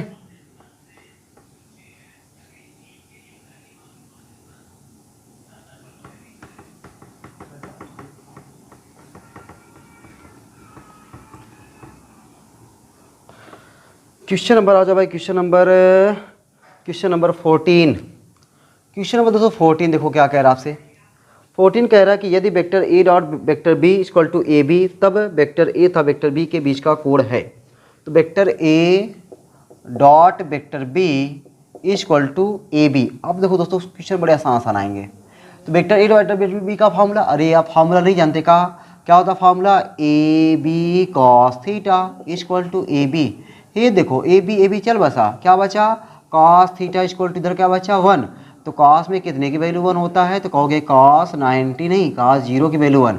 तो थीटा इक्वल टू क्या हो जाएगा 0 डिग्री। लो आ गया तुरंत आंसर। देखो वेक्टर ए डॉट वेक्टर बी का formula A B cos theta लिखा, ए बी बेचारे चल बसे, कॉस थीटा इक्वल टू 1 और कितने वैल्यू 1 होता है 0 की वैल्यू होता है, ठीक ना।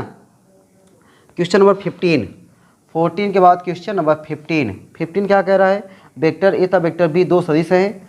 सदिश वेक्टर ए क्रॉस वेक्टर बी का परिमाण, वेक्टर ए क्रॉस वेक्टर बी, पहले ये फार्मूला देखो क्या होता है, A B sine theta N cap, इसका परिमाण निकालोगे तो देखो ऐसे, परिमाण of vector A cross vector B, देखो ये परिमाण हो गया। जब इधर परिमाण लगाओगे इधर भी परिमाण लगाओ, A B sine theta N cap, तो ए बी साइन थीटा, तो ए बी साइन थीटा होगा ही ए बी साइन थीटा, और ये यूनिट वेक्टर है, यूनिट वेक्टर वह वेक्टर होता है जिसका परिमाण 1 होता है। भैया यूनिट वेक्टर की परिभाषा है, यूनिट वेक्टर इकाई सदिश वह सदिश होता है जिसका परिमाण 1 होता है। तो यूनिट वेक्टर हुआ एन कैप, इसका परिमाण क्या हो जाएगा 1, तो एन कैप का परिमाण क्या होता है 1 होता है, ठीक ना। तो ये क्या हो जाएगा आपका ए बी साइन थीटा, ठीक। ये रहा क्वेश्चन नंबर 15। क्वेश्चन नंबर 16 आ जाओ भाई। 16 दोस्तों आपसे कह रहा है कि वेक्टर ए क्रॉस वेक्टर बी की दिशा होगी। वाह भाई बढ़िया क्वेश्चन है दोस्तों। फार्मूला होता है vector A cross vector B equal to A B sine theta N cap.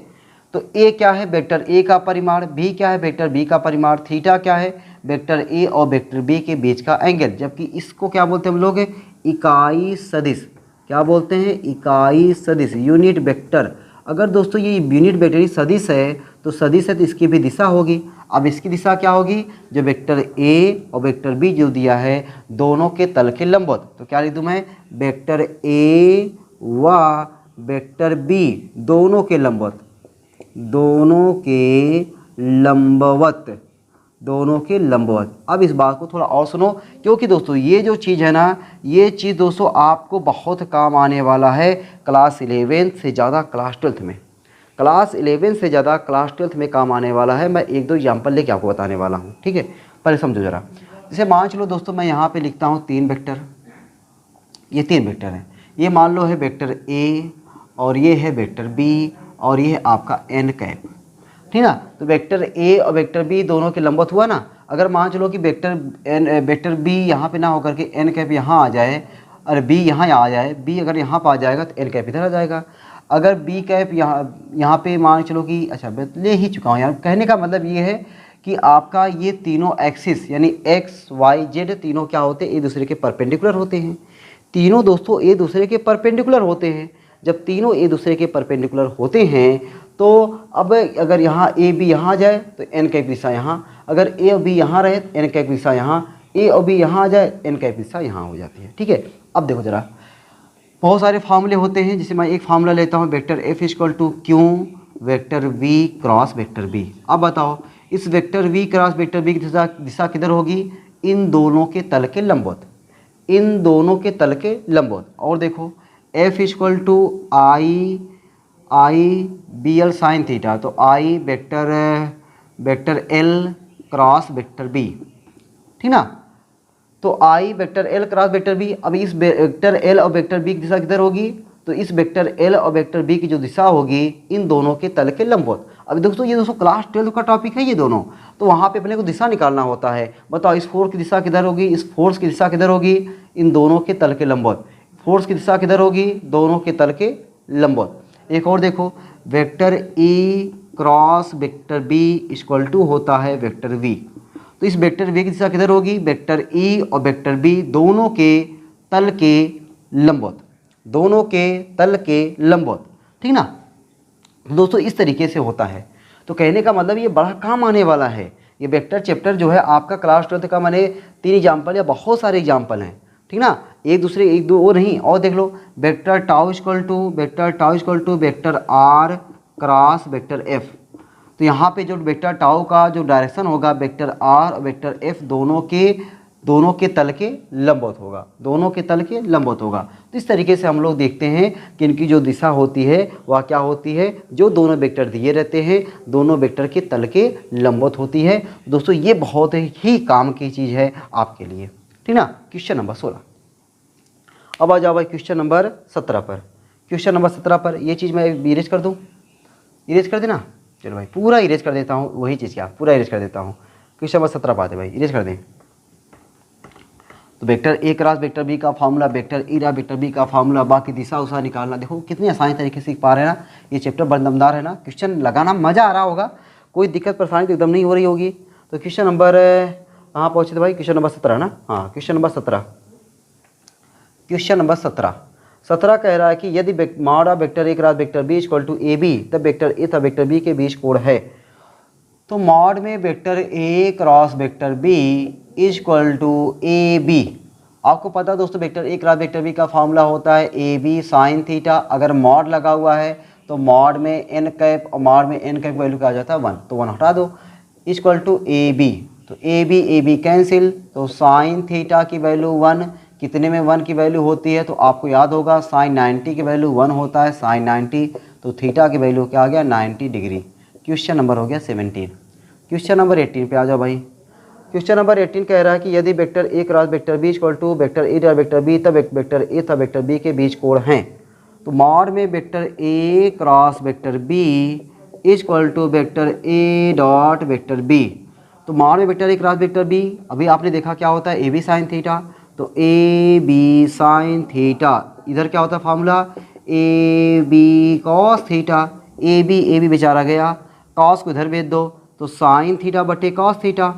तो मैं क्या लिख दूँ एक बार, sine theta upon cos theta equal to 1, sine upon cos tan, tan theta equal to 1, tan theta equal to 1। Tan में कितने की वैल्यू 1 होती है, tan 45, tan theta equal to tan 45, तो थीटा इक्वल टू क्या हो जाएगा 45 डिग्री। क्वेश्चन नंबर 19, 17, 18, देखो भाई स्पीड पकड़ लिया है। क्वेश्चन नंबर 19, क्वेश्चन नंबर 19, दो सदिश वेक्टर ए, दो सदिश 2i cap plus 5k cap तथा 3j cap plus 4k cap हैं, इनका अदिश गुणन है। तो यहाँ पे 2i cap plus 5k cap plus 5k cap, dot लगाओ, अदिश गुणन पूछ रहा है, डॉट लगा दो। 3j cap plus 4k cap, 3j cap plus 4k cap. अब देखो इसमें i है 3j कैप, ये j कैप है भाई, 3j कैप, इसमें i है, इसमें i नहीं है तो 0। देख लो इसमें i है, इसमें i नहीं 0, इसमें k है, इसमें k है, तो 5 4 जा 20, और इसमें j है, इसमें j नहीं है मतलब 0। तो केवल कहने का मतलब दोस्तों ये आ जाएगा केवल 20, i इसमें है, i उसमें नहीं है, j इसमें, j इसमें नहीं है, तो i वाला 0, j वाला 0, k वाला 20, तो आंसर कितना आ गया 20। अगर इसमें i है उसमें भी i होता है, तो जैसे k था इसमें भी k है, तो k का मल्टीप्लाई किया। अगर इसमें i है उसमें भी i होता तो i वाला मल्टीप्लाई करते, इसमें j है उसमें भी j होता, j का मल्टीप्लाई करते, तो ऐसा नहीं था। क्वेश्चन नंबर 20, क्वेश्चन नंबर 20 कह रहा है कि एक पिन पर बल vector F equal to 4i cap plus 5j cap newton लगता है। यह बल पिंड को vector S equal to 3i cap plus 6k cap metre विस्थापित की करता है। किया गया कार्य, दोस्तों कार्य होता है W का फार्मूला होता है vector F dot vector S, यानी बल और विस्थापन दोनों का ये अदिश गुणन होता है। जो वर्क होता है, work is the scalar product of force and displacement, work is the scalar product of force and displacement, force और डिस्प्लेसमेंट का ये स्केलर प्रोडक्ट होता है कौन, वर्क। तो work equal to force, the value of force in vector form 4i cap plus 5j cap, 4i cap plus 5j cap dot vector S, value of vector S 3i cap plus 6j cap, 3i cap plus 6j cap plus 6k cap है भाई, 6k cap, 4 3 जा 12, देखो आई है ना, 4 3 जा 12, जे यहाँ पे है ही नहीं है, के यहाँ पे नहीं है, तो 0 हो गया। तो दोस्तों कितना आंसर आया 12। Work SI unit of work is joule, SI unit of work is क्या होता है joule, 12 joule. Question number 21, question number 21 देख रहे हो कितना हो गया, 1 2 3 4 5 पे आ गए। 21, किसी कण को 3i cap plus 4j cap plus 5k cap newton बल लगाकर 2i cap plus 3j cap plus 4k cap metre दूरी तक विस्थापित किया जाता है, तो किया गया कार्य। फिर पूछ रहा है वर्क, अपने को पता है work is the scalar product of force and displacement. The value of force क्या है दिया है, 3i cap plus 4j cap plus 5k cap, 3i cap plus 4j cap plus 5k cap, dot लगाओ, dot displacement कितना दिया है 2 3 4, 2i cap plus 3j cap plus 4k cap, multiply करो i की वैल्यू 3 2 जा 6, j वाला 4 3 जा 12, 5 4 जा 20, 5 4 जा 20, तो 20 10 3 तो 32, 32 6 38, 38 जूल। ठीक है, क्वेश्चन नंबर हो गया 21। क्वेश्चन नंबर 22, क्वेश्चन नंबर 22 कह रहा है एक vector p equal to 3k cap तथा दूसरा vector q equal to 2j cap है। वेक्टर गुणनफल vector p cross vector q होगा।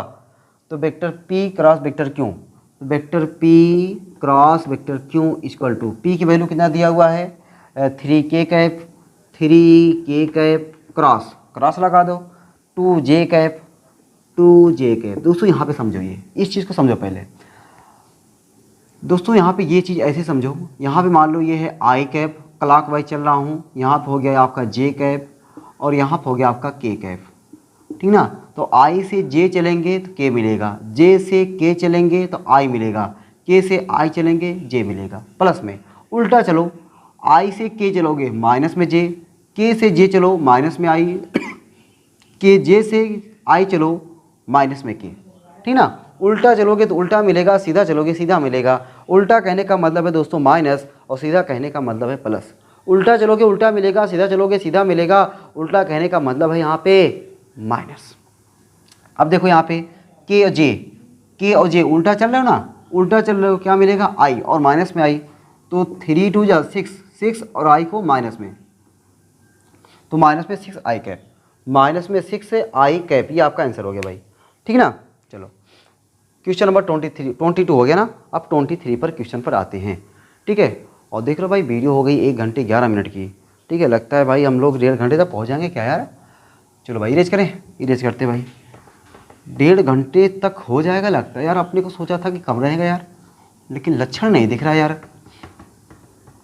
कि भाई देखो क्वेश्चन दमदार थे भी ना, थोड़ा टाइम लगे हैं ना, कोई बात नहीं भाई, टाइम लगने दो, लेकिन बस समझ में आना चाहिए बढ़िया से अपने को। क्वेश्चन नंबर 23, क्वेश्चन नंबर 23 दोस्तों आपसे कह रहा है, क्वेश्चन नंबर 23 कि आई कैप जे कैप तथा के कैप क्रमशः एक्स वाई तथा जेड अक्षों के अनुदिश से एकांक सदिश हैं, तो निम्नलिखित में कौन सा कथन सही नहीं है, कौन सा कथन सही नहीं है। अब देखो भाई, पहला कथन I cap dot I cap equal to 1, भाई सही बात है, I cap dot I cap value 1 होती है, एकदम बात सही है।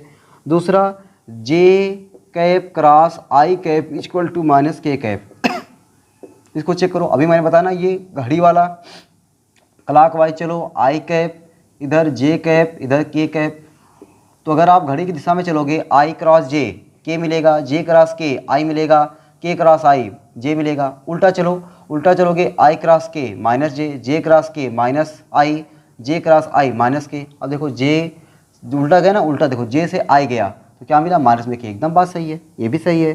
तीसरा लिखा हुआ है I dot J equal to 0, ये भी बात सही है। आई डॉट जे 0 होता है, समान समान पे 1 होता है, असमान पे 0 होता है, इक्वल इक्वल रहेगा 1, अनइक्वल रहेगा तो 0।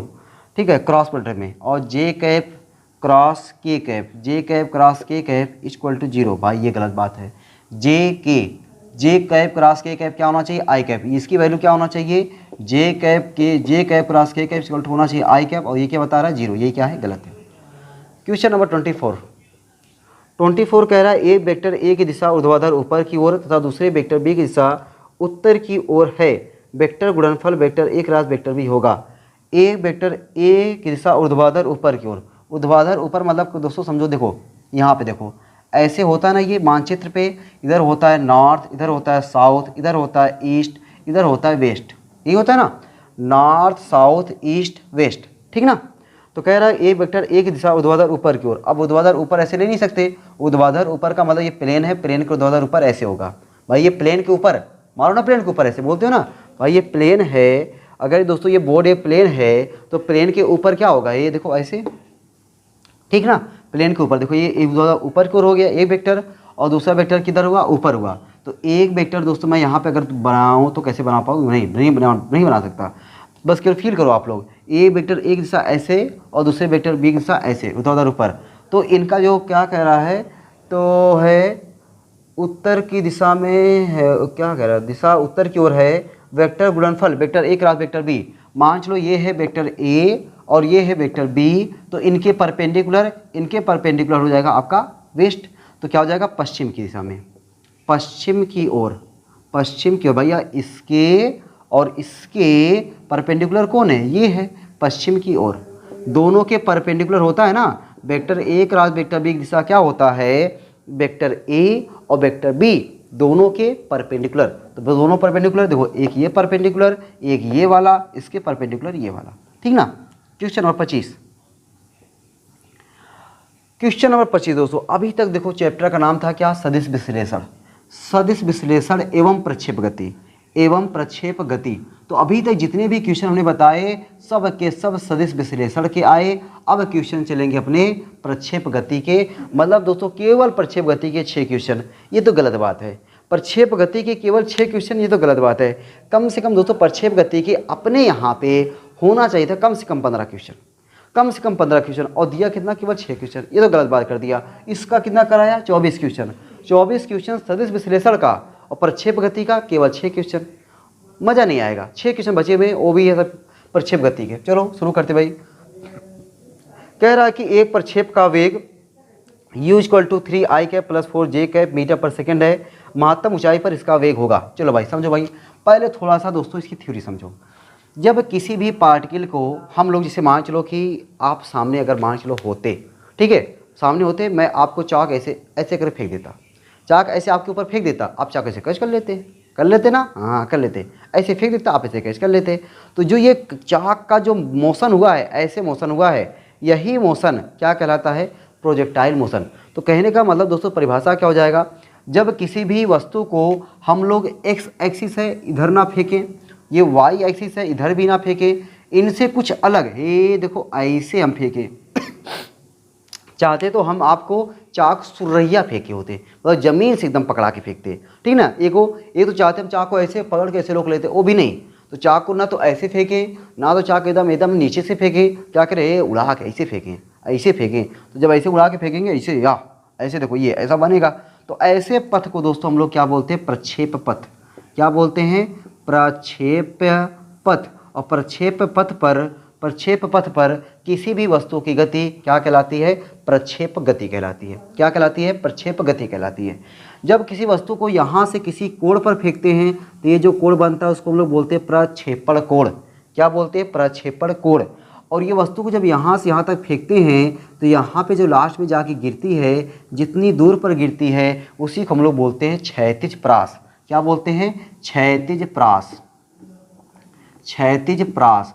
अब दोस्तों क्षैतिज प्रास का आपको फार्मूला याद होना चाहिए, R = फार्मूला होता है u² sin 2θ/g, ये आपको याद होना चाहिए। क्षैतिज प्रास का सूत्र R = u² sin 2θ/g, इसको बोलते हैं रेंज, रेंज का फार्मूला। और दोस्तों एक होता है मैक्सिमम रेंज, R मैक्सिमम तब होगा, ये R sin थीटा पर डिपेंड करता है, sin थीटा की वैल्यू मैक्सिमम, तो sin थीटा की वैल्यू मैक्सिमम होगा। तो यहाँ पे जो मैक्सिमम होगा, तो हालांकि साइन 90 पर होता है लेकिन 2 थीटा है, तो मान लो चलो कि 45 डिग्री पर, तो हो जाएगा ये u²/g, u²/g, ये मैक्सिमम हो गया, R मैक्सिमम का फार्मूला। अच्छा ये कितनी पिन मैक्सिमम ऊंचाई पर गया, मैक्सिमम ऊंचाई यहाँ पे दोस्तों, ये कितनी मैक्सिमम ऊंचाई पर गया, इसी मैक्सिमम ऊंचाई को हम लोग बोलते हैं अधिकतम ऊंचाई, अधिकतम ऊंचाई या महत्तम ऊंचाई। तो अधिकतम ऊंचाई को लिखेंगे h, और h का भी फार्मूला आपको याद होना चाहिए, और h का फार्मूला होता है u² sin² θ/2g, h = u² sin² θ/2g, ये मैक्सिमम ऊंचाई का फार्मूला होता है। तो मैक्सिमम ऊंचाई दोस्तों अगर जब हम निकालते हैं तो थीटा कितना रखना पड़ेगा, 45। अभी मैंने बताया कि sin 2θ की वैल्यू होता है 1, तो sin 2θ 1 में कितना होता है 90 डिग्री, तो 2θ साइन कैंसिल हो जाता है, 2θ = 90, तो थीटा = कितना आ गया 45 डिग्री। तो यहाँ पे जब 45 रखेंगे तो u²/2g × 1/2 आ जाता है, ठीक ना। तो कह रहे मतलब फार्मूला यही है, बाकी अगर 45 रख देंगे तो ये आ जाएगा। पिंड कितने देर तक हवा में बात करता है, पिंड कितने देर तक हवा में रहता है, उसी को हम लोग बोलते हैं उड्डयन काल। क्या बोलते हैं, उड्डयन काल, ठीक ना। उड्डयन काल, क्या नाम है यार, उड्डयन काल, टाइम ऑफ फ्लाइट। देखो फ्लाइट होता है ना, कहते हैं आपकी फ़्लाइट कितने बजे की है, तो टाइम ऑफ फ्लाइट, ठीक ना, फ्लाइट कितने बजे की है, तो टाइम ऑफ फ्लाइट उड्डयन काल। तो उड्डयन काल का फार्मूला होता है, उड्डयन काल को लोग लिखते हैं T से, उड्डयन काल को दोस्तों लिखते हैं T से, और T का फार्मूला होता है 2u sin θ/g, 2u sine theta upon G. दोस्तों ये तीन फार्मूले हैं, एक तो क्षैतिज परास का formula r equal to you square sine 2 theta upon G, अधिकतम ऊंचाई का formula h equal to you square sine square theta upon 2g, उड्डयन काल t equal to 2u sine theta upon G. ये तीन फार्मूले हैं और तीनों फार्मूले पर अपने को यहाँ पे क्वेश्चन जो 6 क्वेश्चन है ना, 6 क्वेश्चन आपको लगाने को मिलेंगे। साथ ही साथ मैंने आपको बताया यहाँ पे प्रक्षेप पथ क्या होता है।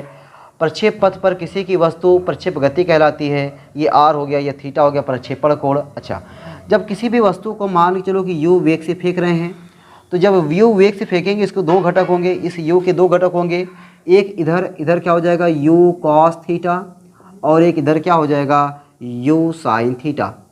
जब दोस्तों ये वस्तु एकदम मैक्सिमम ऊंचाई पर पहुंचती है, यहाँ पर पहुंचती है, अच्छा जब यहाँ पे रहेगी तो उसके x घटक इधर रहेंगे, y घटक इधर रहेंगे, इधर जाएगा x घटक उतना ही रहेगा, y घटक थोड़ा और कम हो जाएगा, यहाँ पर आ जाएगा x घटक उतना ही रहेगा, y घटक और कम हो जाएगा, लेकिन यहाँ पे दोस्तों केवल x घटक रहेगा, y घटक यहाँ पे 0 हो जाएगा।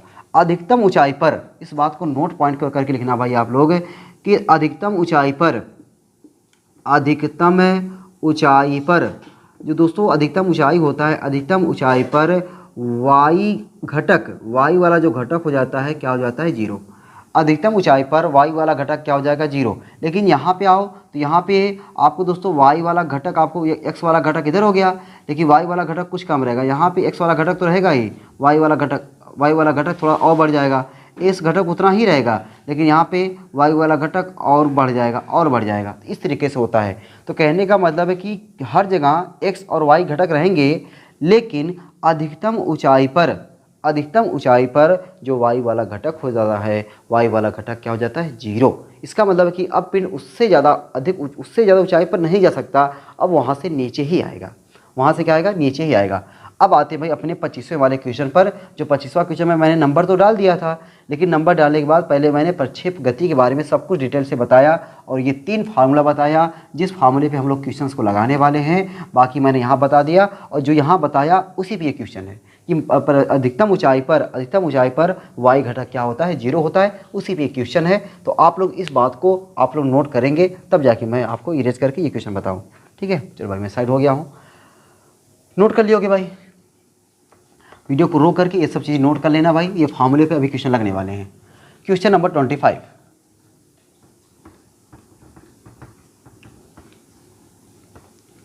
तो क्वेश्चन नंबर 25 में अपने को क्या कह रहा था कि एक प्रक्षेप का प्रारंभिक वेग, तो प्रारंभिक वेग दोस्तों जो u है, u वेक्टर में लिख दो, vector u equal to, question में वेक्टर नहीं दिया कोई बात नहीं, vector u equal to 3i cap plus 4j cap बाई वेलोसिटी का यूनिट क्या होता है मीटर पर सेकेंड। इतना है तो महत्तम ऊंचाई पर इसका वेग। दोस्तों अभी मैंने बताया कि जो महत्तम ऊंचाई है, सीमांत चलो ये महत्तम ऊंचाई है यहाँ पर, इस महत्तम ऊंचाई पर ये है x घटक और ये है y घटक। तो y घटक ये क्या हो जाएगा 0, तो बचेगा केवल 3। x घटक वाला, x घटक कितना है 3, तो महत्तम ऊंचाई पर इसका वेग क्या हो जाएगा 3 मीटर पर सेकेंड। तो महत्तम ऊंचाई पर जो y घटक होता है, y घटक क्या हो जाता है 0। बचेगा कौन, बचेगा केवल x घटक, और x घटक बचने से तो योग वैल्यू क्या आ जाएगा 3 मीटर पर सेकेंड। ये रहा क्वेश्चन नंबर 25। अब आ जाओ क्वेश्चन नंबर 26। क्वेश्चन नंबर 26 कह रहा है कि क्रिकेट का कोई खिलाड़ी किसी गेंद को पृथ्वी पर अधिकतम 100 मीटर क्षैतिज दूरी तक फेंक सकता है। वह खिलाड़ी उसी गेंद को पृथ्वी से ऊपर जिसे अधिकतम ऊंचाई तक फेंक सकता है। कह रहा क्रिकेट का कोई खिलाड़ी है, भाई आप लोग भी क्रिकेट खेलते हो, आप लोग भी क्रिकेट के खिलाड़ी हो गए, ठीक ना। क्रिकेट जो खेला वो हो गया क्रिकेट का खिलाड़ी, आप भी खेले आप भी हो गए क्रिकेट के खिलाड़ी। तो क्रिकेट का कोई खिलाड़ी है और वह खिलाड़ी किसी गेंद को पृथ्वी पर अधिकतम 100 मीटर क्षैतिज दूरी तक फेंक सकता है। मतलब दोस्तों वह गेंद को ऐसे लेता है और ऐसे फेंकता है, ऐसे सीधे फेंकता है, ऐसे सीधे फेंकता है और सीधे इतना, या तो फिर ऐसे समझो या तो फिर ऐसे समझो, मतलब क्षैतिज होना चाहिए यार। ऐसे गेंद को सीधे ऐसे फेंक दिया तब भी क्या है क्षैतिज है। तो क्षैतिज में कितना फेंक रहा है वो 100 मीटर फेंक रहा है। अगर कह रहा है कि उसी गेंद को जो जितने वेग से फेंक रहा है ऐसे 100 मीटर जा रहा है, अगर उसको ऐसे फेंके तो क्या उस कितना जाएगा। अब सोचो जरा कितना जाएगा, देखते हैं, बड़ा इंटरेस्टिंग है ना। हम लोग दोस्तों क्या करते हैं, ऐसे जब गेंद को फेंकते ना, ऐसे मान चलो गेंद की फेंकती काफ़ी दूर फेंक लेते हैं, लेकिन अगर ऐसे ऊंचाई से फेंकना रहे उतना ऊंचाई नहीं जाएगा। ये तो कन्फर्म है, मतलब कम आने वाला है। कितना कम आने वाला है ये देखने वाली बात है। तो अपने को जो क्षैतिज परास दिया हुआ है आर कितना दिया हुआ दोस्तों यहाँ पे 100 मीटर। आर कितना दिया है 100 मीटर दिया है। तो वह खिलाड़ी उसी गेंद को पृथ्वी से ऊपर की जिस अधिकतम ऊंचाई तक फेंक सकता है। अच्छा, ये जो आर दिया है अधिकतम दिया है, तो आर मैक्सिमम दिया आपको, आर मैक्सिमम दिया है, आर अधिकतम दिया है ना 100 मीटर। तो आर का फार्मूला क्या होता है, आर का फार्मूला अभी मैंने यहाँ पे लिखा था U square sine 2 theta upon G. R का formula you square sine 2 theta upon G, ये आर का है, तो आर मैक्सिमम क्या हो जाएगा, आर मैक्सिमम इक्वल टू हो जाएगा यू स्क्वायर अपान जी। इसका मतलब दोस्तों आपको यू स्क्वायर अपान जी बोले तो आर मैक्सिमम कितना दिया है 100, तो 100 की कितना दिया हुआ है यू स्क्वायर अपान जी, तो यू स्क्वायर अपान जी की जगह पे आप क्या लिख सकते हो 100। अब एच मैक्सिमम, यानी एच मैक्सिमम का फार्मूला होता है, यानी एच का फार्मूला होता है you square sine square theta upon G. तो एच मैक्सिमम कब होगा, जब थीटा की वैल्यू क्या हो जाएगी 45 डिग्री, तो थीटा की वैल्यू रखो 45 डिग्री, तो ये कहलाएगा एच मैक्सिमम। तो H maximum equal to you square upon g into sine square 45।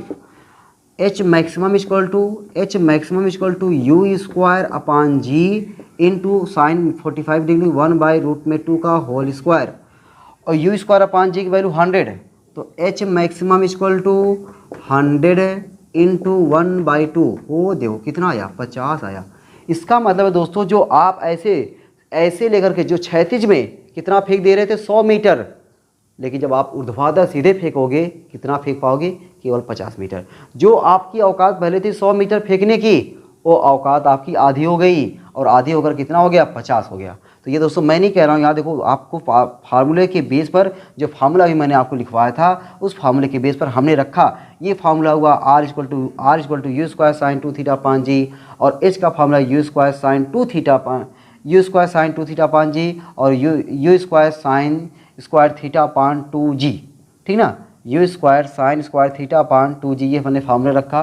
फार्मूले पे रख करके हमने सॉल्व किया, देखा आपका आंसर कितना आया 50 आया, ठीक ना। चलो अब हम लोग आते हैं अगले वाले क्वेश्चन पर, और अगले वाले क्वेश्चन पर आते हैं, अगले वाले क्वेश्चन पर आते हैं क्वेश्चन नंबर 27। क्वेश्चन नंबर 27 दोस्तों आपके सामने है। क्या कह रहा है कि क्रिकेट का कह रहा हूँ, देखो वही क्वेश्चन फिर से पढ़ रहा हूँ। एक बंदूक की गोली क्षैतिज दिशा में 150 मीटर दूर स्थित लक्ष्य की ओर 1500 मीटर पर सेकंड की गति से दागी जाती है। गोली लक्ष्य से कितनी नीचे जाकर लगती है। तो भाई पहले जगह बनाना पड़ेगा भाई, इसके लिए थोड़ा जगह चाहिए यार, ठीक ना। चलो भाई इरेज कर दूँ, मैं इसको इरेज कर देता हूँ, ठीक है।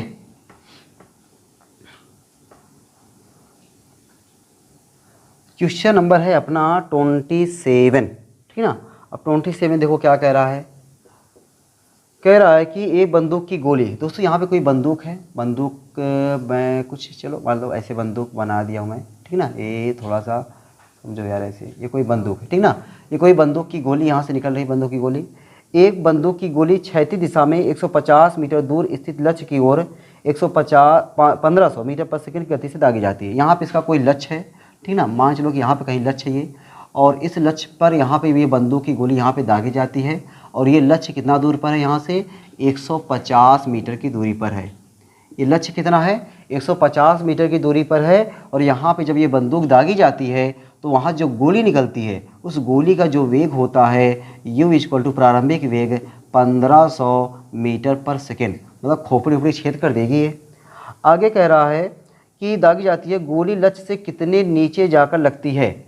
भाई यहाँ पे देखो 150 मीटर दूर है, ठीक ना, 150 मीटर दूर है। तो यहाँ जब दागी जाती है तो ये बंदूक, यहाँ में जो बंदूक की गोली है तो ये सीधे तो निकलती है, लेकिन जब यहाँ से जाती है ये ऐसे आके लगती है। कहने का मतलब दोस्तों जो गोली का पथ होता है वह एक प्रक्षेप पथ बन जाता है। क्या बन जाता है, प्रक्षेप पथ बन जाता है। दागना चाहिए मतलब जाना चाहिए था उसको, लेकिन कुछ प्रक्षेप पथ के कारण ये यहाँ पे आके लगती, मान लो। हालांकि मैंने थोड़ा दूर बना दिया है, मान चलो बहुत कम यहाँ तक आती होगी, ठीक ना। फिर मान लो यहाँ पे ये मान चलो कि ये y डिस्टेंस है, या h लिख लेता हूँ, y ना लिखकर क्या लिख देता हूँ मैं h यहाँ पे आती है। तो कह रहा है आपसे कितने नीचे जाकर लगती है। मान लो h डिस्टेंस आके नीचे लगती है, वही h की वैल्यू निकाल लेना है। तो दोस्तों अगर ये x डायरेक्शन में गया, ये x डायरेक्शन, और इधर आया ये y डायरेक्शन। अगर x डायरेक्शन में गया तो 150 मीटर गया इतने के वेग से, तो कितने समय में जाके वो लक्ष्य को भेदा समय। तो समय निकालते भाई एक्स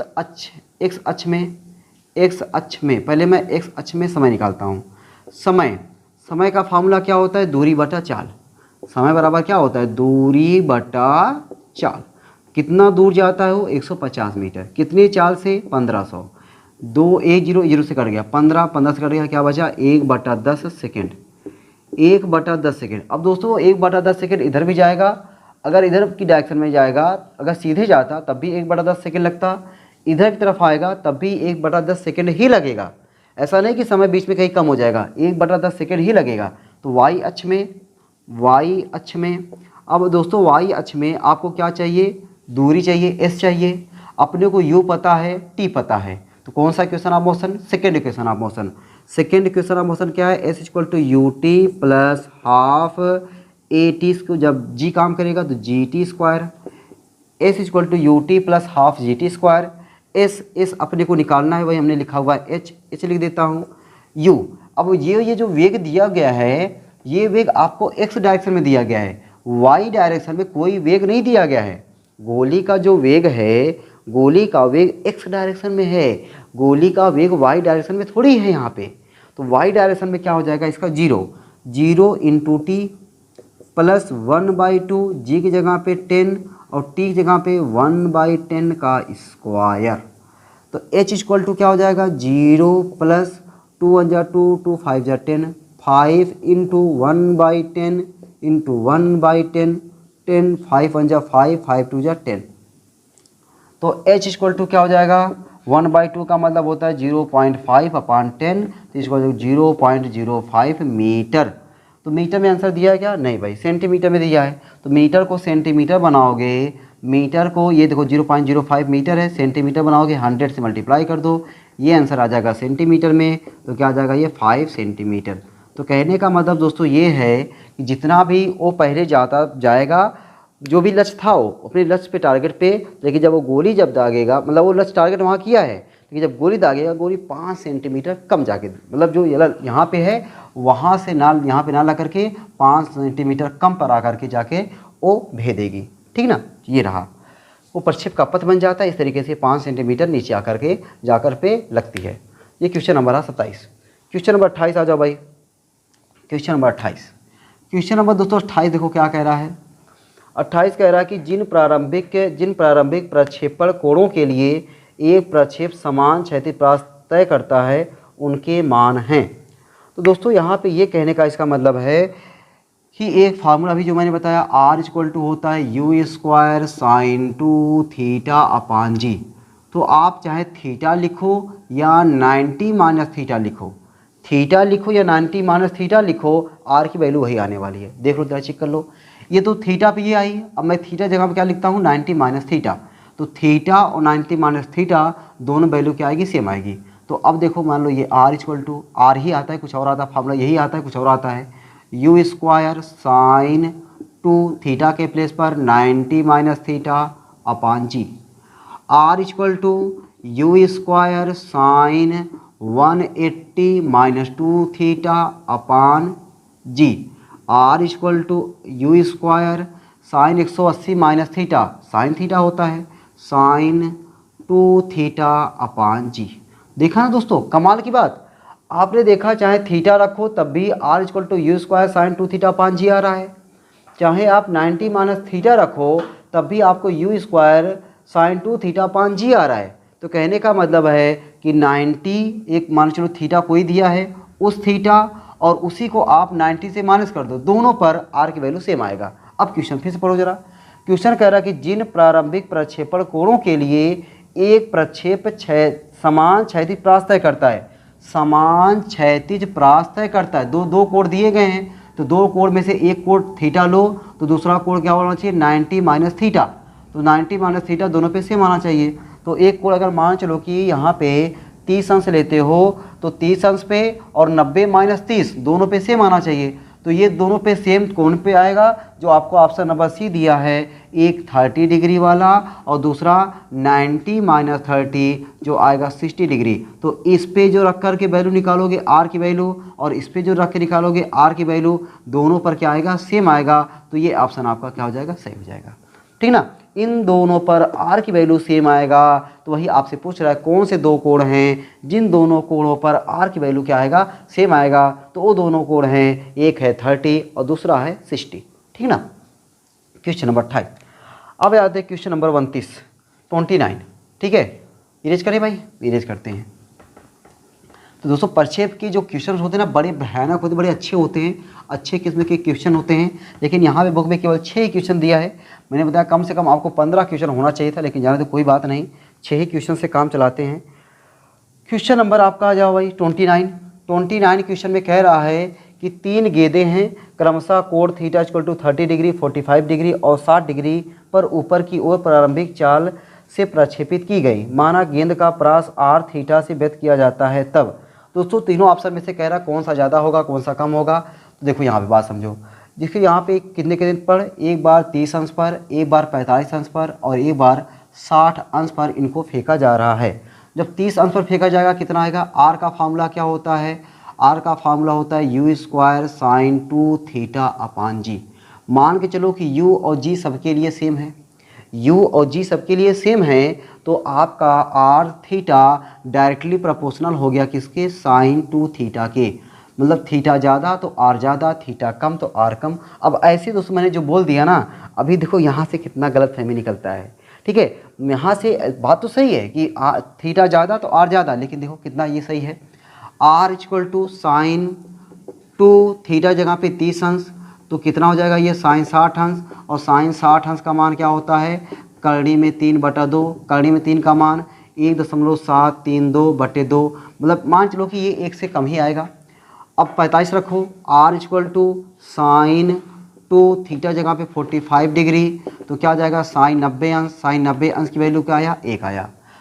60 अंश रखो, r equal to sine 2 theta जगह पे 60 डिग्री, साइन 120 अंश, साइन 120 अंश का मान निकालने के लिए sine 90 plus 30, sine 90 plus theta equal to cos theta, cos 30 अंश, कास 30 अंश का मान कड़ी में 3/2। अब देख लो कड़ी में 3/2, ये भी कड़ी में 3/2, ये भी, ठीक है। अब मैंने जो क्या बोला कि थीटा ज़्यादा तो आर ज़्यादा, लेकिन यहाँ पे ये 60 अंश पे और 30 अंश पे वैल्यू क्या है, सेम है। अभी जो क्वेश्चन आया था इससे पहले जो मैंने डायरेक्ट बता दिया आपको कि 60 अंश पे और 30 अंश पे वैल्यू सेम आती है, तो यही देखो यहाँ प्रूफ कर दिया मैंने, वहाँ प्रूफ नहीं किया था, वहाँ मैंने केवल आपको दिखाया कि आप थीटा और 90 माइनस थीटा पे वैल्यू सेम आती है। यहाँ पे देख लो, तो थीटा यानी 30 अंश और 60 अंश पे वैल्यू क्या आती है, सेम आती है। तो अगर u और g पता होता, मान चलो u और g कांस्टेंट है, तो थीटा और 60 पर वैल्यू क्या है, सेम है। जबकि 45 पे वैल्यू क्या है, 1 है, और यही सबसे ज़्यादा है।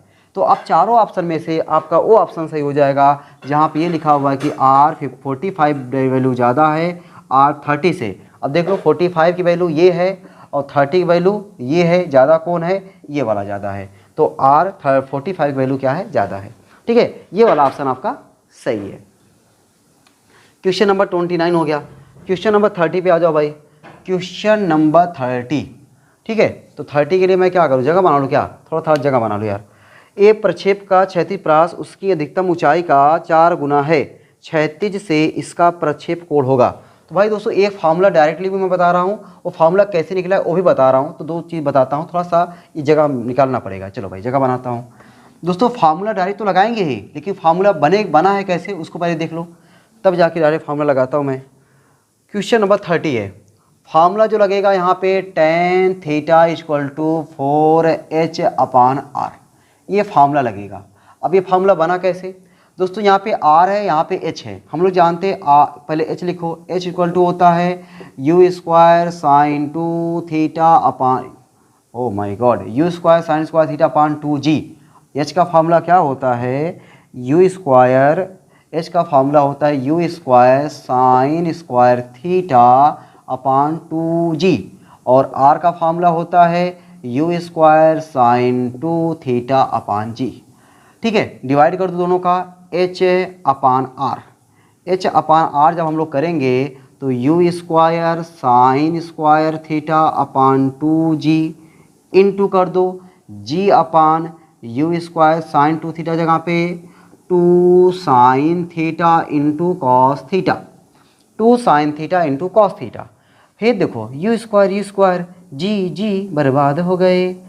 एक साइन से भी कट गया, साइन बटा कॉस टेन, तो h upon r equal to sine बटे कॉस टेन हो गया, टेन थीटा बटे दो दूना चार, तो टेन थीटा इक्वल टू क्या आया 4h upon are, 4h upon are. दोस्तों ये फार्मूला बन गया, ठीक है ना, ये फार्मूला बन गया। अब आपको यहाँ से याद करना आसान हो गया, इतनी देर तक इसको देख लिए ना तो ये फार्मूला आपको याद हो जाएगा, tan theta equal to 4h upon r, tan theta equal to 4h upon r. ठीक, अब देखो यहाँ पे क्वेश्चन में क्या कह रहा था, ए प्रक्षेप का क्षैतिज प्रास बोले तो आर, क्षैतिज प्रास उसकी महत्तम ऊंचाई का 4 गुना है, महत्तम ऊंचाई का 4 गुना है क्षैतिज प्रास। क्या बात है सर, एक बार और, महत्तम ऊंचाई का 4 गुना है क्षैतिज प्रास। मजा आ गया यार, ठीक है। तो अब इसका प्रक्षेप कोण होगा, थीटा पूछ रहा है तो ये फार्मूला लगा दो, since tan theta equal to 4h upon r, tan theta equal to 4h upon r की जगह पे 4h cancel out, tan theta equal to 1, tan में कितने की वैल्यू 1 होता है, टेन 45 की वैल्यू, तो थीटा इक्वल टू क्या हो गया 45 डिग्री, थीटा इक्वल टू क्या हो गया 45 डिग्री हो गया, ठीक ना। दोस्तों इस तरीके से टोटल 30 के 30 क्वेश्चन थे और हमने 30 के 30 क्वेश्चंस लगाए और क्वेश्चंस लगाने में एकदम मज़ा आ गया भाई, ठीक है। अब दोस्तों आपको मज़ा आया कि नहीं आया ये तो आप कमेंट बॉक्स में बताओगे।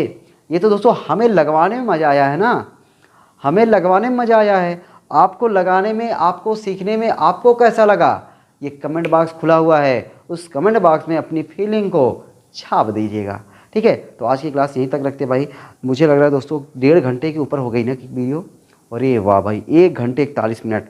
और दोस्तों देखा ना आपके सामने मैं लगातार 1 घंटे 41 मिनट तक बोलता रहा हूँ, ठीक है।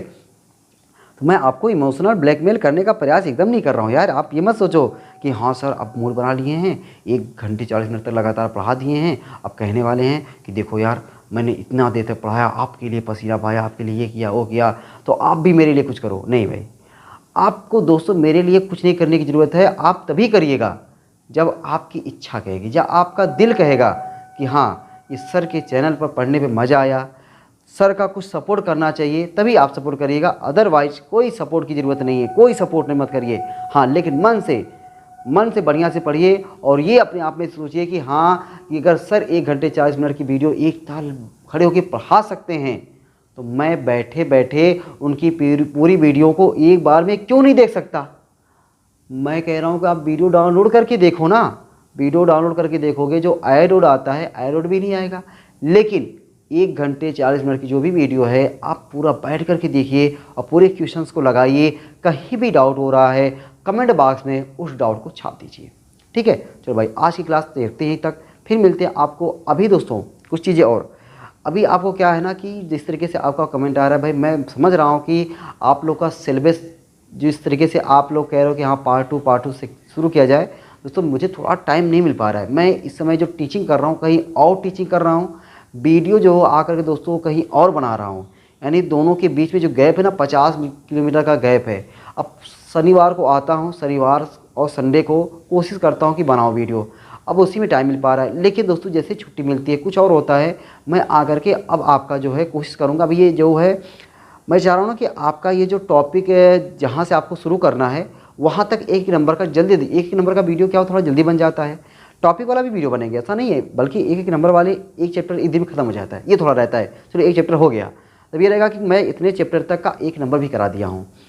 तो उसके बाद जैसे मैं दोस्तों मान के चलो कि 4-5 वीडियो और आपको मिलेगी, 4-5 वीडियो के बाद तुरंत आपको जहाँ से आप चाह रहे हो यानी सेकंड पार्ट या फर्स्ट पार्ट के जो कुछ न्यूमेरिकल वहाँ से मैं आपको स्टार्ट करने वाला हूँ, ठीक है। बस आपका प्यार आपका आशीर्वाद चाहिए, ऐसे बनाए रहो, मैं आपका साथ देने के लिए तैयार हूँ, ठीक है। एकदम पूरी ईमानदारी के साथ दूंगा दोस्तों, बस सही सलामत रहूँगा आपका, ठीक है। तो आज की क्लास यहीं तक रखते हैं, फिर मिलते हैं आपको अगली क्लास में। आप लोग ऐसे हंसते रहिए, मुस्कुराते रहिए, पढ़ाई लिखाई को शानदार धुआंधार ज़बरदस्त तरीके से करते रहिए। चलते भाई सबको राधे राधे।